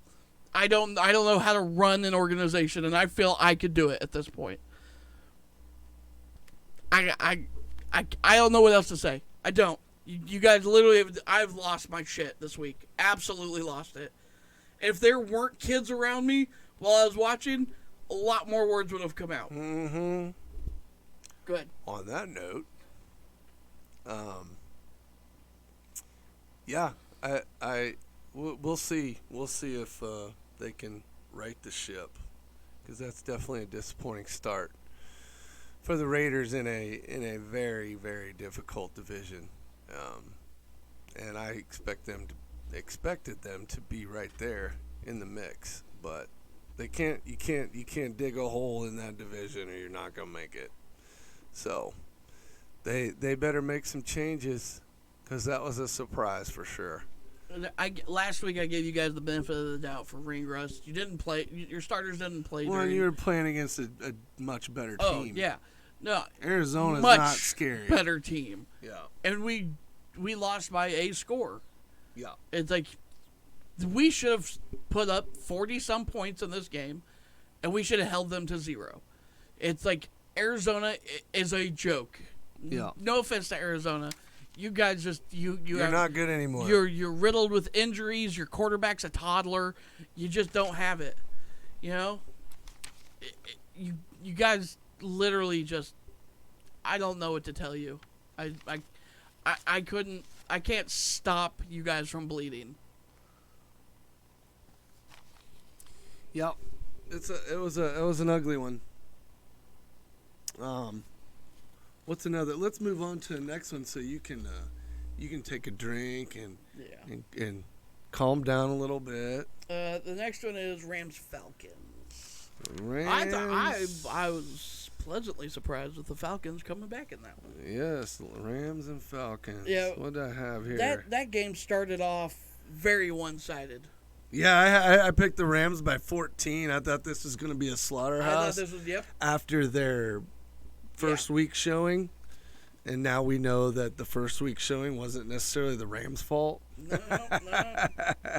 But Rams only won that game by 4. But like you said, it started out as an ass It started whooping. off 21-3 at half. Yeah, like that. I was like, man, this is gonna be if you keep it up, it's Cakewalk. 42-6. Yeah.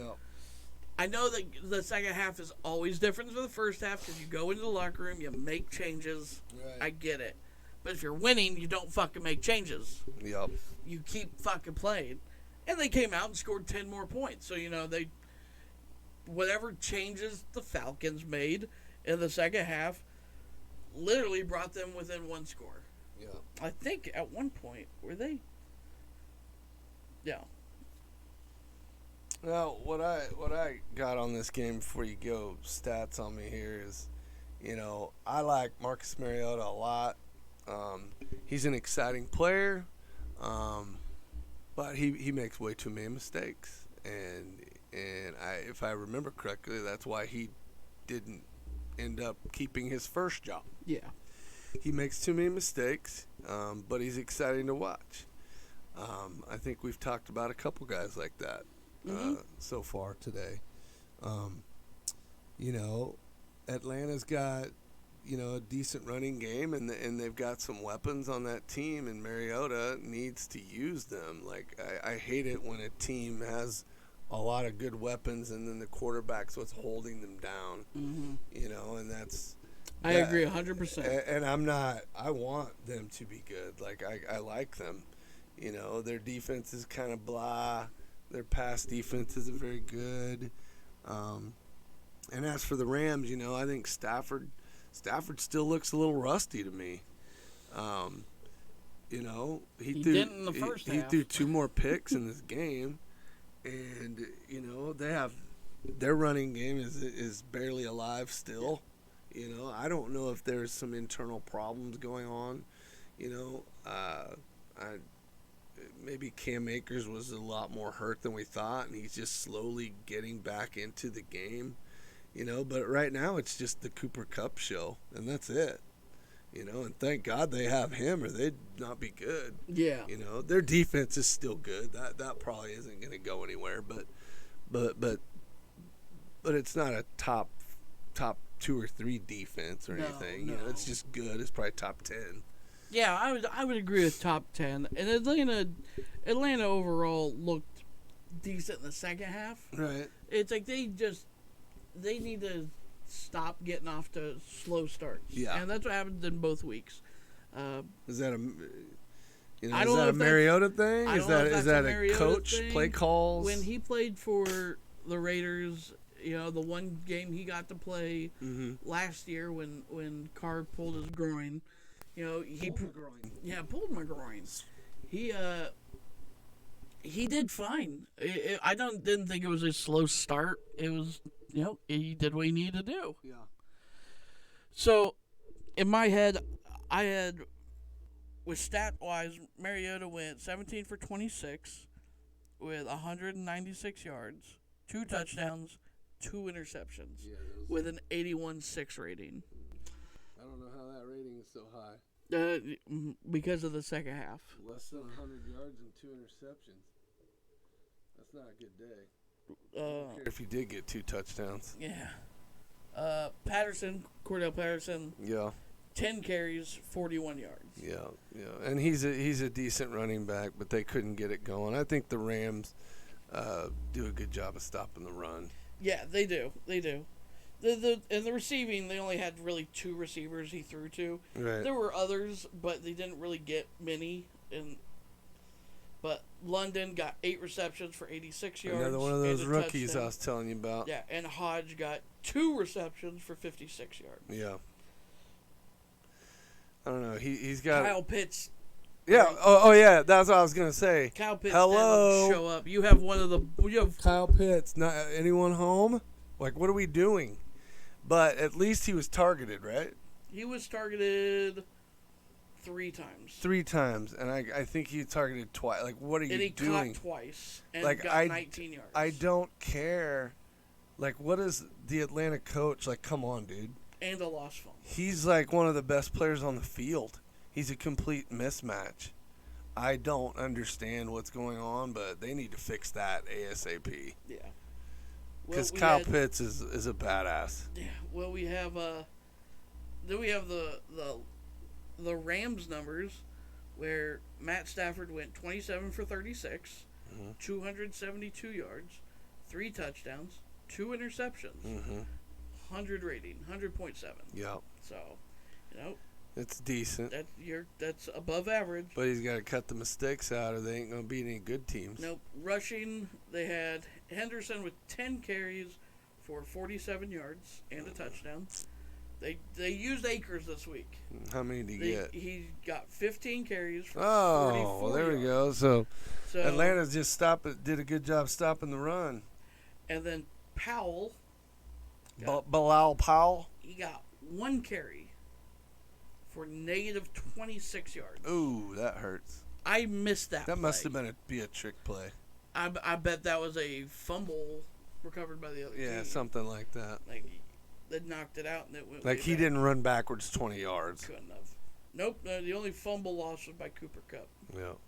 Maybe it was a pitch back where he was going to throw it and then he got sacked or something weird like that. But so receiving wise, man, One dude. there's Nope. 3. Okay. But you know all the names. Cooper Kupp, 14 targets, 11 receptions, 108 yards, 2 touchdowns. The Cup he show. loves that dude. The Cup show. They are Higbee with 7 for 9 and 71 yards. Tight end. Yep. And then Allen Robinson, 4 for 5, A-Rob. 53 yards, 1 touchdown. Yep. Not bad. Better. Better. Very much better. But that's against Atlanta and not Buffalo. You're looking at a completely different situation. I think the Rams letting the Falcons come back in the second half, and they didn't really let them. The Falcons. It was still a blowout. Yeah, it's like the score doesn't really show it very well. Right. But with the Falcons coming back, getting 2 touchdowns and a punt or a field goal in the fourth quarter, that's not how you want to end the game for the Rams. Nope. You want to hold them. Just stop them. Come on. Yeah, you You had guys are the Super Bowl champs. You need to represent the NFC. route. The route was on, and then I'm happy Atlanta didn't give up, and they had a good second half though. Looks good on them. One of the last plays of the game was the Rams holding the ball in the end zone, just trying to fight people off, and they ended up with a safety. Because it's one of those plays. They were like, we'll just give them a safety and run as much time off the clock as we can. So it wasn't even quite as close as it says. Yeah. I didn't see the end of that. There were 6 seconds left. Gotcha. So, yeah. Yeah, Atlanta's gonna, have some capabilities to be a little dangerous, but Mariota's got to play better. Yes. And the Rams, I'll fully expect to be, back to normal soon. Hopefully. If they get Akers going and even if Cooper Kupp's getting it, you can't stop him. So Yeah. that's what's crazy. It's like, how hard is it to shut down one guy? Well, But evidently you can't shut him down. well, when you're the Golden Glove winner or whatever, Mm-hmm. he's nasty. he's one of the best in the league, if not the best. He's nasty. So Oh, I think he's the best. He's had it last year, and until he shows any signs of weakness, I'm going to let him have it. no, I think I'm right there with you. But there could be given days where somebody else Oh, absolutely. outperforms them. There's a lot of amazing receivers. Yes. Well, we're in a passing league now, so. Yep. So having an amazing running back is actually a tremendous help. Yeah, and there's not very many anymore. Yeah. Well, after this week, there aren't any. That's true. That's true. The next game is Seahawks 49ers. The Niners and Seattle. I didn't know if you're ready to cry or. Sure. This game went exactly like I said. I thought it would. San Francisco actually played a little bit better, or Seattle was more of what I thought they were, actually. I picked San Francisco by a touchdown, and they won by 20. But,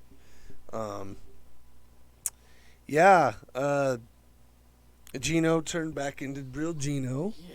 You know, Seattle has 0 running back game, I don't 0 wanna- running game. I don't want to go over his stats in this, by the Well, way. yeah, I mean, he's got Lockett and DK. You know, he's got weapons. They have a decent running back. Yep. Their defense is You know, they play okay at home Mhm. because it's a fired up environment. They're not good on the road.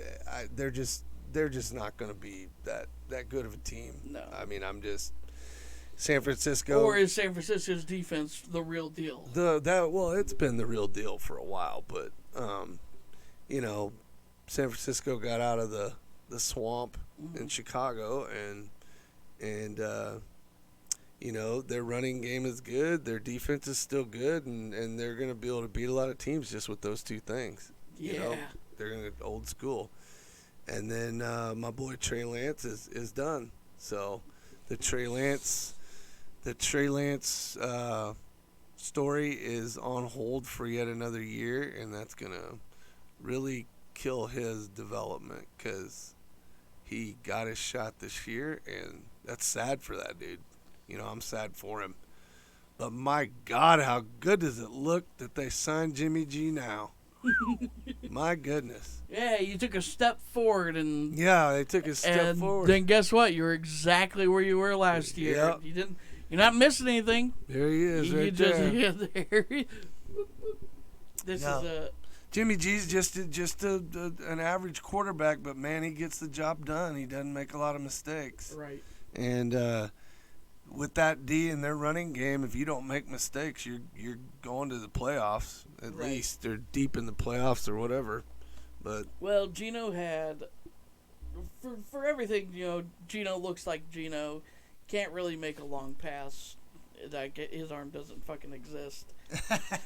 He has 0 arm. I just maybe he can throw it 30 yards, but he was 24 for 30.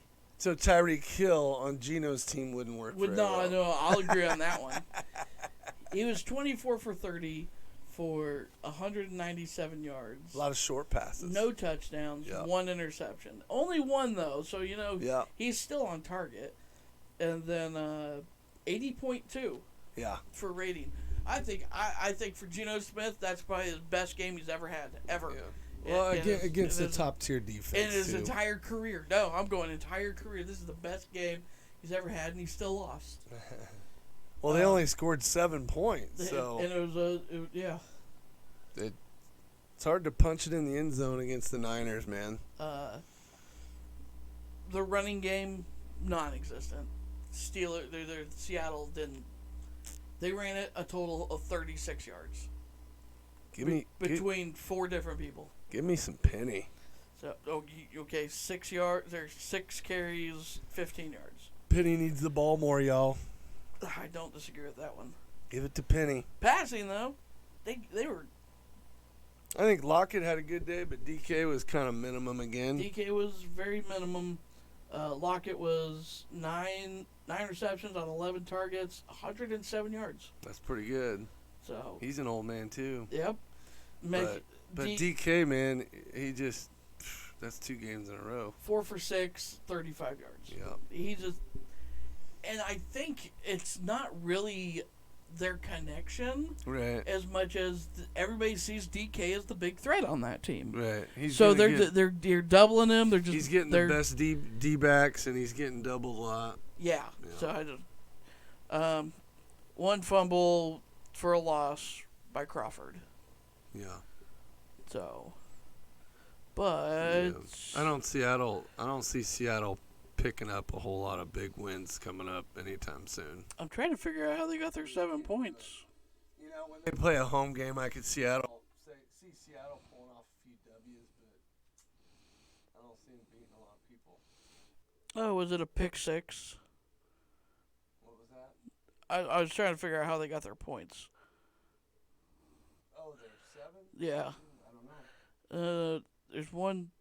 There's a miscellaneous touchdown on defense, so I'm guessing pick 6. Oh, maybe it was So I'm gonna. pick 6 or a fumble recovery, or was it a kick return, punt return, something like that. It wasn't a kick return. I can check that. So their offense literally didn't score. No. Okay. Well, Then let's go to the That offense we that know did of. score. Yeah. Well, we'll start with Trey Lance. 2 for 3, 30. I'm kidding. Yeah, he got hurt early. He got hurt in the first quarter, within the first 5 minutes. Dude, he has ankle surgery that's going to end his season. He already did it. He's already out. He's yeah. already happy. He's ready to keep moving forward. He can't get. He won't even be back for playoffs. Nothing. Nope. He gone. So we're gonna talk the rest of the year about Jimmy G again. Back to the Jimmy G show. That model. When will he just go back to that? Yeah, even in his post-game news conference, I'm like, man, that's a gorgeous man. Did you hear how much money he made off the game? Because he gets paid for what he does now, right? He gets paid for just because playing. If he was gonna play, yeah, he got paid $350,000. Nice. And I was like, this dude's gonna make. So basically, the contract said if you're just a backup, you're not gonna make much. But if we need you and you go in, then we're gonna pay you more. They paid him. That's a smart contract. So now he's making that much money every single game. That's nice. Minimum, and so he's making somewhere around like $5-6 million just off of that. That's awesome. I was like, good for you, Jimmy. Okay, Jimmy G. He was 13 for 21. He's not a passing quarterback. That's the one thing that I always hate. Nope. 21. One touchdown, no interceptions, only one sack, but no loss of yards. 100.1 rating. Very good. Running game was on point. Wilson with 18 carries for 84 yards. Debo got 4 carries for 53 yards. And then David Price, 14 carries for 33 yards, and everyone else was nothing. You got Trey Lance with a couple runs, but I think that David Price dude's going to start hawking some. I think he's going to get some more time. Well, I think they're trying to pull Debo completely out of that rushing scenario. They don't want. They can't. Now you can't have Debo hurt, man. Now you're doubling down on payments. Debo's the man. You can't get him hurt. Top receiver, Ayuk. Brandon Ayuk. 1. 5 receptions off of 8 targets, 63 yards. Debo 5 for 6, 44 yards.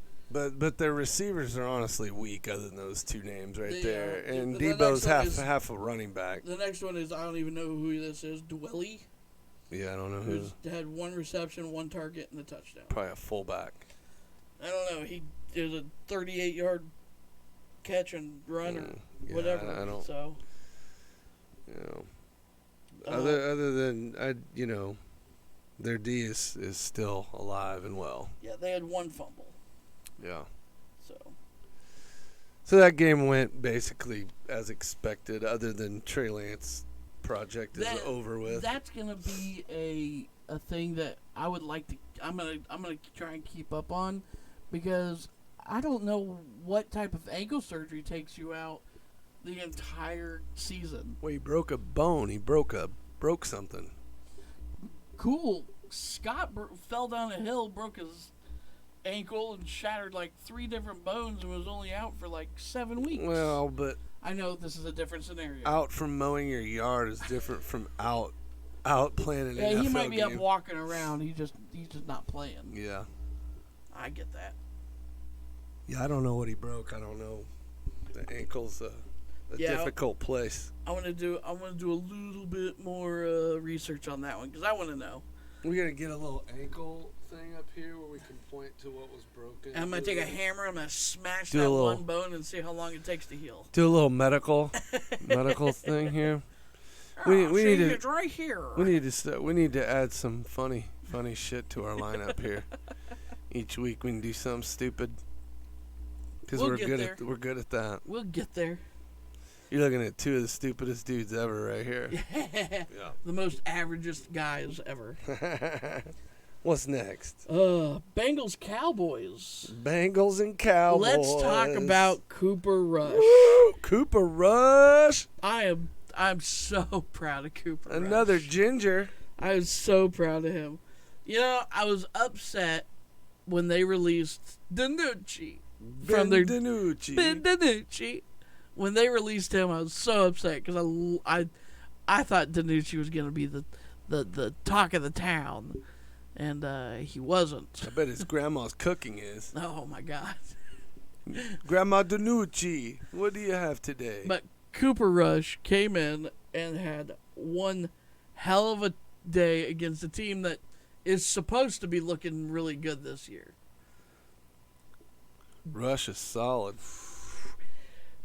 I think Cincinnati Bengals have the worst offensive line out of any team. Yeah, I mean, I wrote down like Burrow can't get things going, and it's pretty easy to see why. He's lucky he's not in a wheelchair. Do you know what he's projected for how many sacks on him this year is? Like a record? Over 100. Oh my God! Which will break dead. the record by over 50 tackles. They'll fix it. I mean, they might. Do not, you? They Do might, you really think they're gonna fix it? No. I, when I say fix it, I mean they're not going to give up 100, but it might still break the record. But my deal is Burrow won't be there. Burrow won't be. He won't be healthy. No, if he keeps. He's doing gonna this. get hurt. Yeah, he is. He is absolutely gonna get hurt. You know, and then Mixon can't get going either much. So they're just crap. They're absolute crap. Well, their defense is decently good. That's the only thing they got. Because right now they got no passing, no running. Like the offense is puke. yeah, Bengals are. And they got freaking T. Higgins and Jamar Chase. Like what in the hell? But if your quarterback's got someone plowing him over in 1 second, you know, Higgins and Chase ain't touching the ball. No. So, I mean, what are they? They have? Are we like the size of their offensive linemen or what? Oh God, I hope not. I hope not because I think I'd be good for one play. I think that's all I'd be good Give for. it your all and then be yeah. like, I need a sub. Yeah, I'd be like, I'm done for the day. I'm out. I want to see you stop Aaron Donald. I bet I could do it once. You think you could do it For once? one play. One play. I bet I could stop Aaron Donald one time. I'm not saying it's going to look pretty and there might be a penalty on me, but guess what? I'd fucking stop them. I didn't say I wasn't going to cheat. I think I could absolutely stop him once. Once. One time. I can stop TJ Watt one time. I'm not willing to even go that far. How long? Wait, hold on. I'm stopping them for about 2 seconds. So enough for now, Burrow. You got 2 seconds to throw this ball. You're throwing that fucking ball. I'm no more than that though. No. But no, man. I feel bad for Cincinnati. You know, they were so awesome last year. They are really struggling, and I expect them to fix this, but it's looking rough. They did play a little bit better against Dallas than they did the week before, but Dallas has a good defense. That's the one thing Dallas does have, but you know, Cooper Rush doesn't have much of a running game. There's not a whole lot of wide receiver talent, you know, CeeDee Lamb, you know. Other than CeeDee Lamb. It's just, you know, he did great for what he's dealing with right now. Oh, dude, I was shocked. I thought this was going to be a loss. I thought the Bengals were going to clean themselves up this week. I did too. And I know we both chose the Bengals. I don't know by how much I had Cincinnati by 10. Yeah, see that. And that's a pretty big number in the NFL. So I don't usually do weapons like that, but I thought they were going to clean up. I think I was pretty close. Dallas, new quarterback in there. You know, they look like trash in week 1. Yeah. But Micah Parsons is a stud. Dude, he has defensive, like MVP, Player of the Year, whatever. He just looks amazing. Monster. No one can even hang with him. He's not a big dude. He's so fast and strong. He just gets around everybody. Yeah, it's unbelievable. I think my microphones are off. Are they? I think so. Look at them. I think they're both going off of mine. Give me a second. stay pillow. Oh, that would be funny. Well, now they switched. Hello. Hello. Hello. Yo, yo, miggity, miggity, mac. Mic check, mic check, check, check, check, check. One, check one. This is fun. Oh, what's this one off of? This is off of Boom Mic. Boom mic. Where's that one at? So this one should be microphone.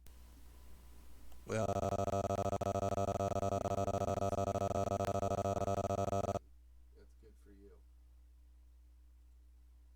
I just messed it up. Or it sounded. They probably can hear me in the background off of your mic. Maybe. I don't. That's weird. It's probably a good idea that you don't hear me anyways. Boom. Boom. Okay. Now mine's working. It looks like. Well, Yours is this one. hopefully that's better. Let me try yours.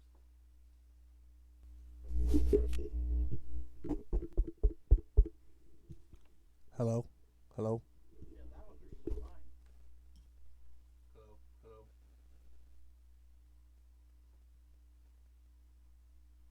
Oh, did that one get unplugged? No, it's plugged in. It's not reading it. Hello? Psst, psst, psst, psst.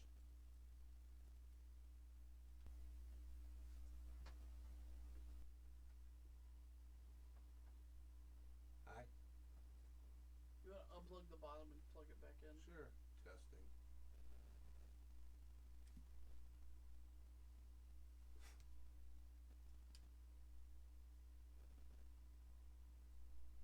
Alright, we're plugged in. Plugged in. Well, this worked last week. It did. Which is why I'm confused. I didn't change anything. I believe you. I'm picking up your. I believe you. What's that? Oh man. No, it's picking up the microphone. Well, it's probably great that you haven't been able to hear me. No, it's been working. It just recently. Oh, it just recently turned down? For Or what? cut out? Turned down for what? Because the mic don't work. Yo, yo, yo, mic don't work. Because the mic No, I don't want them both on Boom Mic. Get out of here. anymore. It should be Boom Mic. Boom. Here comes the boom. Default. Here comes the boom.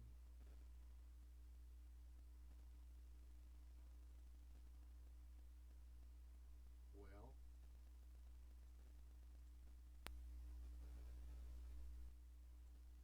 No, it should I'll be. be confused, I don't like this. Come on. but you know. Anyway, I'm gonna zoom here for a second, and I'll keep talking while he try to figure that out. So yeah, you know, getting after this, I expect Cincinnati to figure it out because they were so good last year. I'd be surprised. I don't. They didn't lose a whole lot. You know, there wasn't a whole lot of changes. And they were amazing last year. So I fully expect them to get that ship corrected. Now, maybe they're not quite the same team they were last year. But I expect them to be a decent squad at least. And Dallas, Dallas's defense, they're going to live and die by that. Until, you know, Dak comes back, or maybe Cooper Rush has proven that we don't need Dak, you know. So these are two teams that are going to be difficult for me to pick for or against in the future as well. So we'll just have to see how that works. But they're going to be difficult to pick.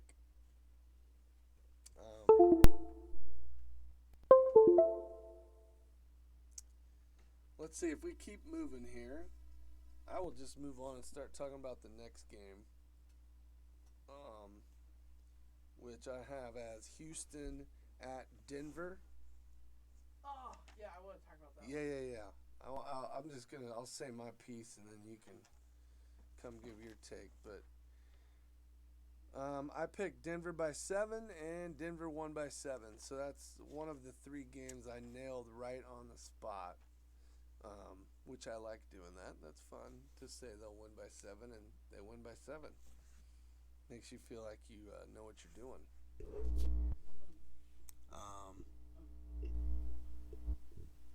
just going to use the one. That's fine. It'll pick you up from the ground now. So sitting right there. Yeah. Still talk. Okay. Houston, Davis Mills is going to be a very up and down quarterback. He shows a lot of positive stuff, but he's still basically a rookie. He played a few games last year. This is going to be a up and down year. Damian Pierce, their running back, he's looking great. Their wide receiving core is fairly weak, but their defense is pretty good. So Houston's going to be a tricky team. They're going to be bad, wins and losses, but I wouldn't want to play them. I wouldn't sleep on them. That was such a sloppy game, though. Yeah, it is. Houston, I think, is going to point up a little bit. You know, like their end of the season record might not show that, but I think they're going to be a better team. As for Denver, man, Russell Wilson's still looking rough. The running game was better. They got Javonte involved. I need more. I need more and more and more of him. I've got to have him. And Sutton is a stud. Cortland Sutton's one of my favorite. What is players. it with teams who are supposed to be better, just changing everything in the fourth quarter? Yeah, I don't know. Because that's exactly what happened. That's the reason that Denver came back and won, was because they changed stuff and got stuff done in the fourth quarter. And it wasn't even the offense that did it, was the defense. Right. So... Well, these are both pretty good. Denver's defense is pretty good. Yes. And Houston's defense looks like it's going to be pretty good. So, with these two struggling offenses, that final score of 16-9 did not surprise me. No. Denver's not offensively talented like we thought they were going to be. They are not. They are not going to hang in the AFC West. Well, I mean, depends if... Unless the Raiders get better quicker. Yeah, well, I think the Raiders just need a couple changes. I said my piece on that one. You said your piece. I got it out. I held it until right then. So I still love you, Raiders, but you got to... Sorry, no. Correct those mistakes. I think David Mills is a backup at best. Yeah. He's not a starting quarterback. He's not the... He was like a 5th round pick or something. Like, he's a late round draft pick. Yeah. He wasn't drafted to be the next king of the show, He had a 50% completion rating at 19 for 38, 177 yards, no touchdowns, no interceptions at least. Only got sacked 3 times, but that doesn't do anything for your rating at 63.2. That's right. It's like, it's you're low. Your running game wasn't really there. You had Pierce 15 carries for 69 yards. Once again, still wasn't like anything spectacular. You had two wide receivers who got over 50 yards. Everybody else was pretty much non-existent. Yeah. No touchdowns out of any of that. It was a defensive touchdown. There wasn't even a touchdown. You kicked field goals the whole time. Yeah. The Broncos are the ones who had the defensive weirworts, as you'd say. Russell Wilson, he was under 50%. Yeah, he was under 50% completion. 14 for 31, 219 yards, 1 touchdown, 1 interception, 66.4 rating. That's crap. That's below average. Is that really what Denver traded for? That's not good. Williams had a pretty decent day though. Yeah, he's exciting. 15 carries, 75 yards. I like him. That's pretty good. Gordon 10 carries for 47 yards. So and they had 5 other rushers, including Jerry Jeudy, which I think is weird. Receivers, they spread out a lot. 9 different receivers Yep.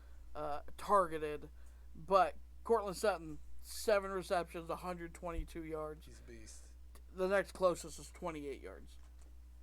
So He's that a was, beast. that's just a ugly everywhere else. Yeah, that's not a fun game to watch right there. Yeah. So, I'm not up on either one of those teams really. I mean, I would like Houston's gonna be better, slowly better, but Yeah. it's not a team that's gonna affect. I'm not gonna start picking them to win games or anything. no. And Denver just looks way like they were way overrated this whole offseason. So I would like for them to figure it out and to be in the mix. yeah, But I've said the entire offseason, it doesn't matter what you bring in year one, you're not gonna put out what the other teams in the AFC West have for relationship wise and the connections and everything. Right. So I've said they'll be 4th in the league or 4th in the division. I'm sticking to 4th in division. yeah. I definitely can't change that. That was my agreed with you on that one pretty heavily. Yeah. But there were people saying that they're going to win the Super Bowl, and Yeah, I couldn't even see them winning the NFC West. So I Yeah. don't know how you put them in the Super Bowl, but those must be people that absolutely love that quarterback, because that's just crazy talk to me. yeah. Russell Wilson wasn't even that good in Seattle last year, so how's he? I just didn't understand that. Did we get all the afternoon games? Are we now moving on to Sunday night football? We have those one Sunday night football Okay. and the 2 Monday nights, and then Two we'll make Monday- our pick for Thursday. yeah. So This is our fight game.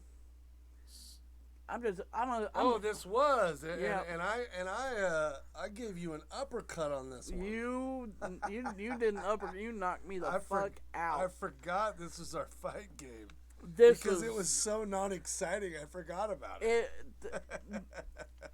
So I want to be on that Bears train. I love Justin Fields. They won their home opener against San Francisco in the rain. I thought they were looking up this week, and I thought Green Bay was looking down. But the one thing that I never consider is referees. Never consider them. And this is the referees suck game. Oh my God! This was it. He's This making is- excuses No, for losing no, the fight. They still would have lost, but this is. It would have been much closer if anyone says that was a fairly called game. You are high. There was so much on the Green Bay's dick. I couldn't. It wouldn't have changed the outcome, honestly. The Bears still would have lost. I will say that, but it would have been much closer, I think.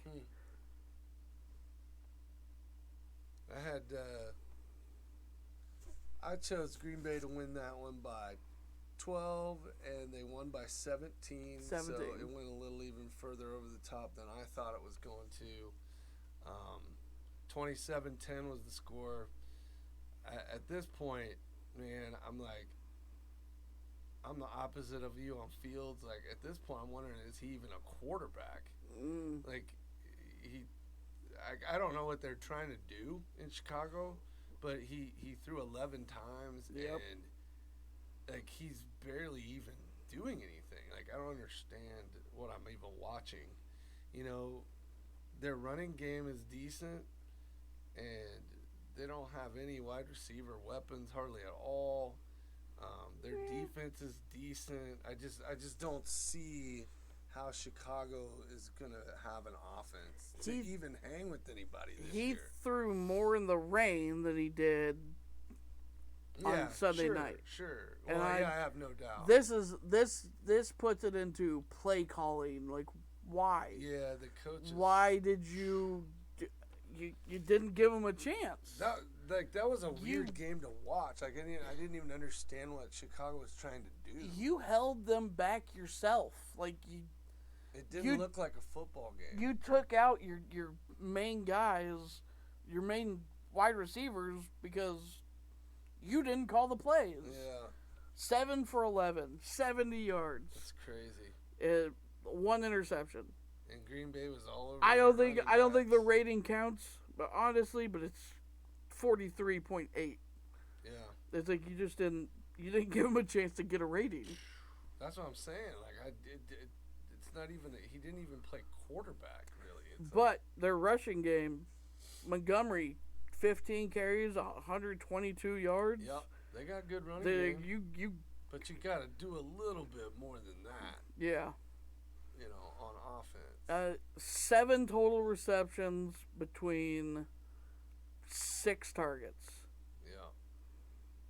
And they're only like they're not letting him do anything. Like he just Yeah. I was just confused. Mm-hmm. You know, I know they won that rain game, but like that's an anomaly for me. Like Yeah. what I see in Chicago is just not pretty. Not pretty for me in my eyes. Well, Green Bay, you got Aaron Rodgers, 19 for 25, He was better. 234 yards, He was better. 2 touchdowns, highest rating of the week. Yeah. By the way, he beat out Josh Allen even, which I Really? was surprised. I still wouldn't consider that a good week from Aaron Rodgers, No, but it was But better. it was 131.1. Wow. So just You know. just about 20 points shy of perfect. Aaron Jones is a badass. That's Aaron all I Jones, know. 15 carries, 132 yards. That's more than the entire receiving core for Chicago It, by double. it might be close to their entire yardage as a team. Well, Montgomery got 122. That's true. I guess they So- ran it too. But no, for me, Green Bay, like I wasn't worried about Green Bay as much. I'm worried about Aaron Rodgers still in the offense. Mhm. But their D's good and they got a good running game. Those carry you a long ways, man. Dylan had 18 for 61. Yeah, I like Dylan too. Receiving core, Sammy Watkins is the number 1 on their team, of course. Only had 3 receptions, though. 3 for 4, Yeah. 93 yards. Aaron Jones, 3 for 3, 38 yards. Randall Cobb, 3 for 3, 37 yards. Lazard, 2 for 3. It's just, and then there's nobody's. But fumble. Only 1 lost. Yeah. You know, gotta clean that up a little bit. I think that Green Bay, after last week, really had to talk. I think they sat down in a meeting room and were like, Let's fix this. we can't do this again.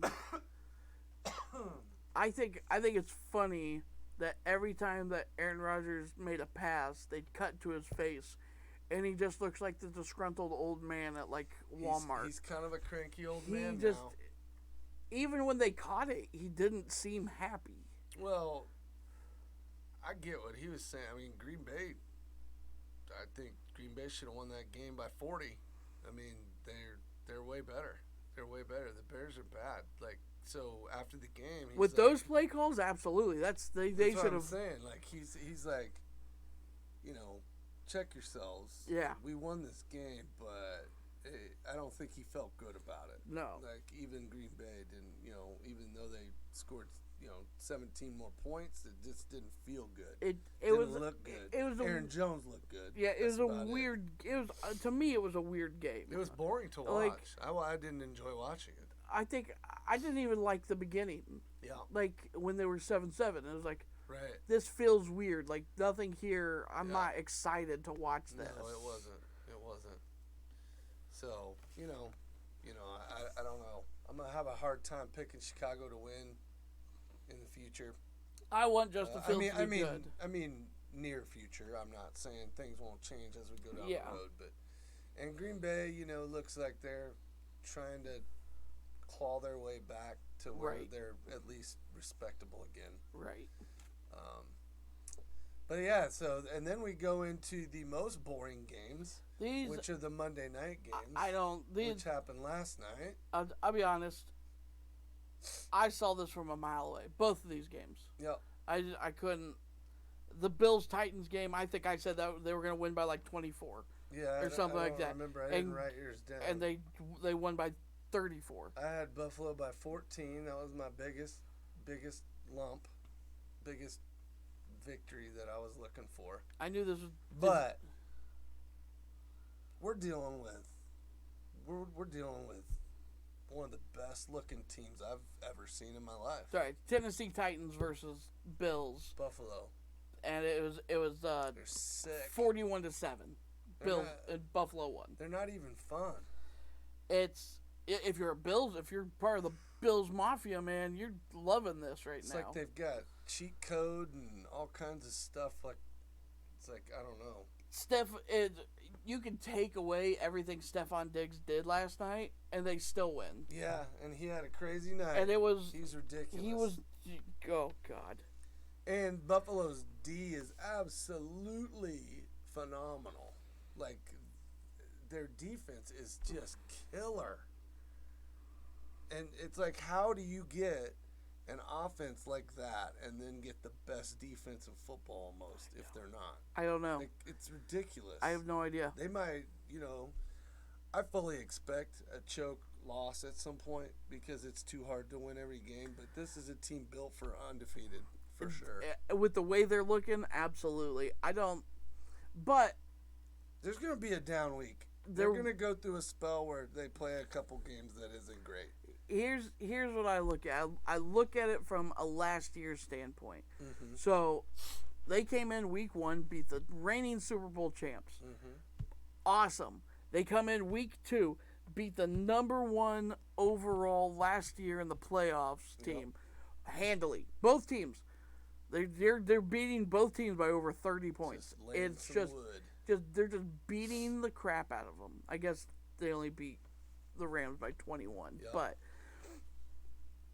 they don't show any signs of weakness. Nope. None. Josh Allen is a freak of nature. He is. He's a man on a mission. As long as a coin flip doesn't come into play, he'll be good. Because that's the big thing is the coin flip last year from Kansas City. I didn't know that. That's his kryptonite apparently. So as long as that doesn't come into play, I think Yeah, they're and they don't even really have a great running game, but they can totally ramp it up when they need to, yeah. which is great because the middle of the field's so open because everyone's so scared of the pass that even their crappy running backs are good. It's like anybody could run. The Bills showed last night the exact way to stop Henry. Yep. And that is to get to him before he reaches the line of scrimmage. That's right. It's like if you can stop he's him gonna before mow he over gets you. that head of steam, and they went for ankles, they took him out.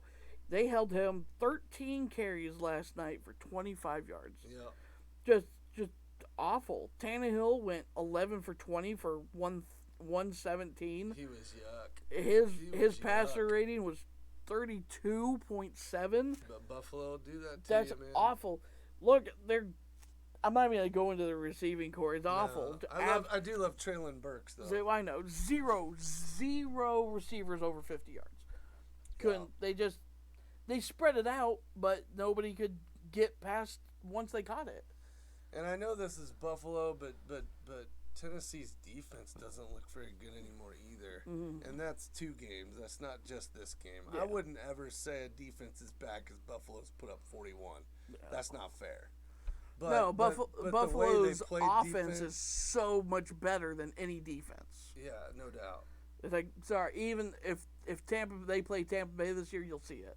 So I'm just saying, if there's one thing I took out of this, like, I don't know if Tennessee's D is quite like it was last No, year. it's not. But everything else out of this game, there's nothing else to take from it. But Josh Allen went 26 for 38, 317 yards, 4 touchdowns, 128.9 rating. And he didn't even play He didn't even play the fourth quarter. fourth quarter. Yep. Their top rusher was Cook with 11 carries, 53 yards. Yep. Singletary really didn't even make a dent. But their top receiver in Stephon Diggs getting 14 targets, 12 receptions. That's crazy. 148 yards, 3 touchdowns. He's ridiculous. I don't know how a defense lets him. It's that Tyreek Hill thing. Like, how do you let him get by you? Yeah, Like, why do you not double cover? Why don't you have a he's like, safety? He gets by the back safety, and it's like, how does that happen? Like, you know what's You have gonna one happen. job. You have one job. You think Josh Allen's just going to choose not to throw him the ball once because it's like, oh, well, they do this. They won't throw it this time. Yeah. No. Nope. This is... Bombs away, baby. Yeah, we got to see Casey Keenum for the first time this year. Oh, Case Keenum. And we got to see Malik Willis, and neither one of them did shit. No, So, no. I wish Malik Willis would have ran the ball more. I think he'll be a thing for Tennessee eventually. Maybe even, before half the season's over with. I bet he'll take Tannehill's job. But I don't we'll think see. so. I'm not expecting it, but if Tennessee continues to not look Yeah. too good, then why not? No, Get that dude and Traylon Burks on the same page because there's your future. dude, I think, I think, I don't know what Bill's schedule looks like. It's I think we've talked about it once. There's a few hard games in the beginning, but it's not too bad. They do have a few tough games. As they should. Yeah. I mean, given what we've Yeah. seen so far, they should have the toughest schedule. Yeah, they have a few But- tough ones. Yeah, that's going to be... I mean, they do play the Chiefs again Yeah. at some point. And I bet that's going to go It might. a completely different way It that might. it It usually might. does. Then we got our last game. Yeah, this is one where I get to eat some crow on here for sure. This is Snorefest. I had Minnesota winning this by 5. I know Philly's good. I picked them to win the division. I'm also real high on Minnesota. I just thought this was going to be a different game, and Minnesota just didn't show up. Nobody did. They were terrible. Philadelphia looks amazing. They have high energy. Jalen Hurts looks like a badass. They were playing at home. I'm curious to see if they're just a good at home team or if they're going to be good on the road too. Well, their first game we'll was see. away, wasn't it? Yeah, but they almost lost, remember? Oh, well, yeah. You know what I mean? So, they looked like a way different team this week than They they did did. last week. Well, they cleaned up their mistakes. And Minnesota doesn't suck. No, they do not suck. Or For, they better not. Slay Well, was amazing. I think this was a different type of boring. Because the first half for this game was exciting to me. Yeah, it was like 14-7, something like that, and then it kind of stayed there. You mean for most 24/7? I thought it was 14-7 for most of that first half. Yeah, but at half it was Oh, well, maybe they scored 24-7. again, but I mean, most of the first half, because they didn't they were score within at a- all they the were second within half. They were within a touchdown strike, and I'm like, okay, Minnesota's still in this game, Yeah, And then I think they might have scored again right before halftime, but there wasn't a single score in the second half, and Really? that's why it got boring. yeah. Fantasy points didn't move. No. Nothing. It was literally we're gonna just punt back forth. Okay, go home. Yeah, Kirk Cousins looked terrible. I didn't feel that there was any urgency in this game Nope. from the Vikings. Nope. I think there's something got into Minnesota's head. When you get down by three scores technically. The whole team just looked like It's- they quit. Dalvin Cook didn't get anything going. Nope. Cousins threw 3 picks. They were all 2 of the 3 picks were horrible passes. Yeah. One was a mess up by his receiver. You know, they shut down all the receivers, the passing game. You know, the Yeah. Minnesota D is decent, but they're a little soft. They let you get a good head of steam. And Yeah. you can definitely get chunks of yards on them. Well, Kirk Cousins went 27 for 46, which is a little over 50%, maybe closer to 60. Yeah. 221 yards, 1 touchdown pass, 3 interceptions. That's just a bad day. The run game non-existent. Yeah, and Dalvin Cook's a stud. Dalvin Cook had 6 carries. That's all you gave him was 6 carries, and he got 17 yards. He should have Their leading rusher, had 16 carries in the first half. their leading rusher had 2 carries for 20 yards, and it was Kirk Cousins. That's ridiculous. That's stupid. Their receiving game, awful. Shut it down. Absolutely off target all night. Darius Slay couldn't- took Jefferson out from minute number 1. Thielen was their top receiver Yeah. with 4 receptions out of 7 targets for 52 yards. Jefferson was the next one, but it was only a 50% completion rating Yeah. on 48 yards. And then Jefferson didn't even get 50 yards last night. Nope.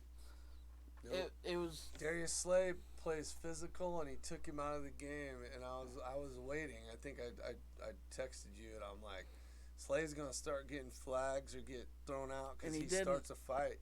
But he didn't. didn't do it. He didn't do it. He's very, very aggressive and physical D-back. But Yeah. I only saw one call, the very first pass to Jefferson. I thought should have been a flag Yeah. on him, but the rest of the time he just played good D, man. It was this was not a You know, Philadelphia looks legit. You know, I still am going to question how are they going to play on the road against a decent team, but their running game's good. They're deep in weapons. They can go get it. Hurts looks amazing. And Philly's D is pretty good too. So, you know, they spent a lot of money on getting new guys, and it looks like it's going to play out very well. If they continue to play like that, you know, you might be looking at 3rd, 4th, 5th best team in the NFL right there. yes. I mean, they're going to move way up real quick. It's very easy if they keep improving like they did from last week to this week. Yeah, They could absolutely be the number 1 in the NFC. absolutely. Yeah, Like, that's I just- agree. I They don't- could.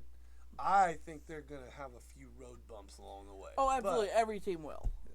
just because they're young and new together, Yeah. I feel like there's some walls they're going to run into. Yeah. But they have everything there, the makings to be. Oh, they have amazing. everything to be the best team. Is Slay going to play like that every game? Absolutely not. There's no way. That guy shows up for big games. He does. But then Philadelphia plays against, Jacksonville, and Slay won't do nothing. Yeah. He steps up for the big ones. So, is there anything else you wanted to say? That was one of the main games I was wrong on. I didn't think Minnesota was gonna not show up, and I didn't quite fully realize Philly was that good. I think I called that game by 1 score regardless. I'm stretching real quick. I didn't think it was gonna be a one-sided affair like it was. I didn't either. Yeah. So, I always expect Jefferson to put up some numbers, He's impossible. and he to didn't. stop. He didn't put up the numbers that I expected. I expect him, 80 to 100 yards every single game, sure. and it was just Slay killed it. And Cousins wasn't looking good either. No, it was. He was not getting passes to anybody. It was just they had their number that night. And Cousins Oh, evidently. there it is. There it is. Evidently, Cousins has a frequency of doing that in big games under the lights. I didn't know that. That's funny. I read about that or saw that on Twitter. So Kirk Cousins, it must have been, like you said, it must have been bedtime for the old man. Yeah. So we got next week's Now, Thursday. we got one pick we're going to make today, and then we'll come back Saturday and make the rest of our picks for next week. Yep. But since we're not going to be back here before Thursday, we're going to pick Thursday's game. Which is? Pittsburgh at Cleveland. What I just said, like, I don't want to... Like, it's going to be really hard for me to pick Cleveland or Pittsburgh. And now they play And now they play the next week. I don't know what's going to happen on any of this. I'll start. Go for it. I've seen good things from Pittsburgh both weeks. Okay. It's like they won both games. Mm-hmm. It's like they're against Cincinnati, who showed that they're not as good as they were. Or they didn't win both. They lost the second one. But they should have won the second game against New England. But New England just had their number on defense. It's like they need to pull Trubisky out and let Pickett go at this one. This is a rivalry game. It is. It is time. There's like you throw trial by fire, my You buddy. want to throw a rookie into the Absolutely, rivalry game? absolutely. Against Brissett, man, this is a perfect guy go head to head against. This isn't going to be a stomping. I think if they plan properly, which Tomlin does pretty good, I think he's going to come prepared and ready to go. Now on Cleveland's hand, Cleveland is a wild card in this division. Mm-hmm. Absolute wild card. And they can go one way or the other. It's like if they're on, they're on. They barely lost last week to the Jets, and I think that's a fourth quarter thing again. Yep. They just pooped themselves in the fourth quarter. They did. So if they can keep their head high and keep going, I think there's an absolute opportunity for them to win this game.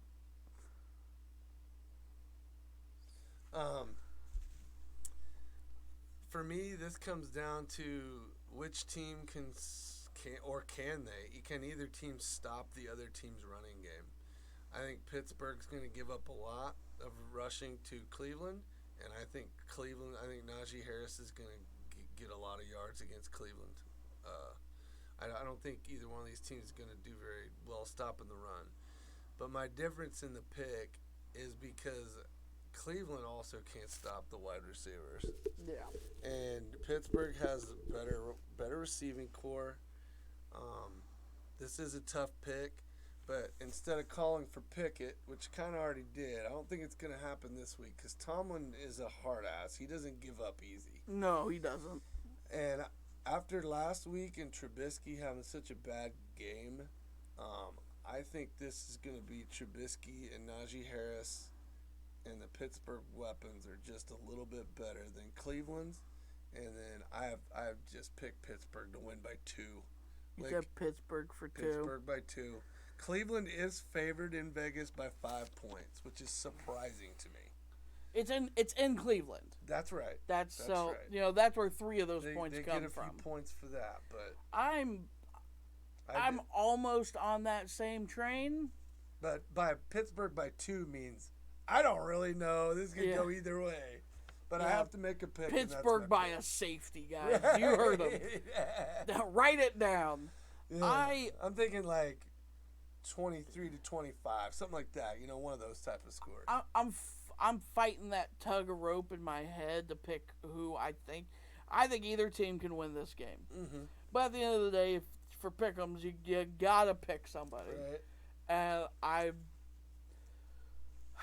after this last week, I'm gonna have to pick Cleveland. I'm gonna pick Cleveland because they had the lead at least. Yes, they crapped it away in the fourth quarter, but maybe gotta make that change this week. But I'm gonna put my mouth where it should not be, and I'm going with Cleveland, and I'm gonna say Cleveland by 3. Believing in the dog pound, okay. No, I am believing in Brownie the Elf. You know what? I'll write your picks next to mine. That way next week we can see what we said. Oh yeah. Because otherwise we'd have to go back and watch this whole thing again just to get it off there. I got Cleveland by 3. Here we go. So you can take us to the bank now, boys. Yep. I'm not putting money on this game. This is I would not bet on that one. and this is not our fight game, I'll tell you that much. Yep. Two fairly crappy teams going to battle it out. But it probably will be a fun game to watch because it is a rivalry game. It's in Cleveland. Right. And there's enough of a running game going on there that it should still be a fun game to watch. Yeah. But this was great. I'm glad we could do this again. This would have been much longer if we would have done this on Thursday, and we're already at 3 hours. We went longer this week and than we didn't did. even do our picks. We didn't even do picks this week. We're getting a little deeper into so the games. yeah, there were some disappointing and some shocking losses this week. Yeah. I think what we can do is probably figure out which games we need to spend more time on, and then do a little bit less on some. Yeah, like we don't need to talk about Buffalo. Don't need to talk about the Bills, Eagles, No. but those closer games, Yeah. we'll nitpick. We're gonna start shaving things down. We're still getting into this. Yeah. We'll do this Saturday, where Saturday's gonna be picks and fun, where we'll probably we'll be a little quicker off the gun. Why do I think this team's gonna beat this team? Yeah, and picks went. We weren't even on picks an hour last week, so Yeah. I'm assuming this is what takes the most time as we're critiquing what we think should go on with the team and the changes they need to make. So this show will always be longer. Saturdays will be shorter, and we'll get more talk going on, or we'll get more fun things going on, like pick'ems, the fight game, which we'll find a fight game this week and we'll dive into it. It's probably, most fight games are probably either going to be Thursday night, Sunday night, or Monday. Those will probably be the fight games. Unless we agree on them. We make our picks in private, and then we'll show them to each other and see which games we disagree on, and then we'll pick one of those that I highly disagree with him or he highly disagrees with me. Some of them that were coin flip games, like, we don't necessarily disagree very hard. Like the one we just did. Like, I wouldn't want to fight for my Pittsburgh pick very hard. No. I don't know how big of don't a make research. me fight for them, please. How much research do I need to do? Do I need to dig deep? But no, we'll do some fun stuff on Saturday. We'll get the whiteboard out. We'll figure something out. And, do you have any challenges or good ideas we could put into this? Yeah, throw something down in the comments if you're watching on YouTube. Throw anything down in the comments. Comment. Find us on one of our.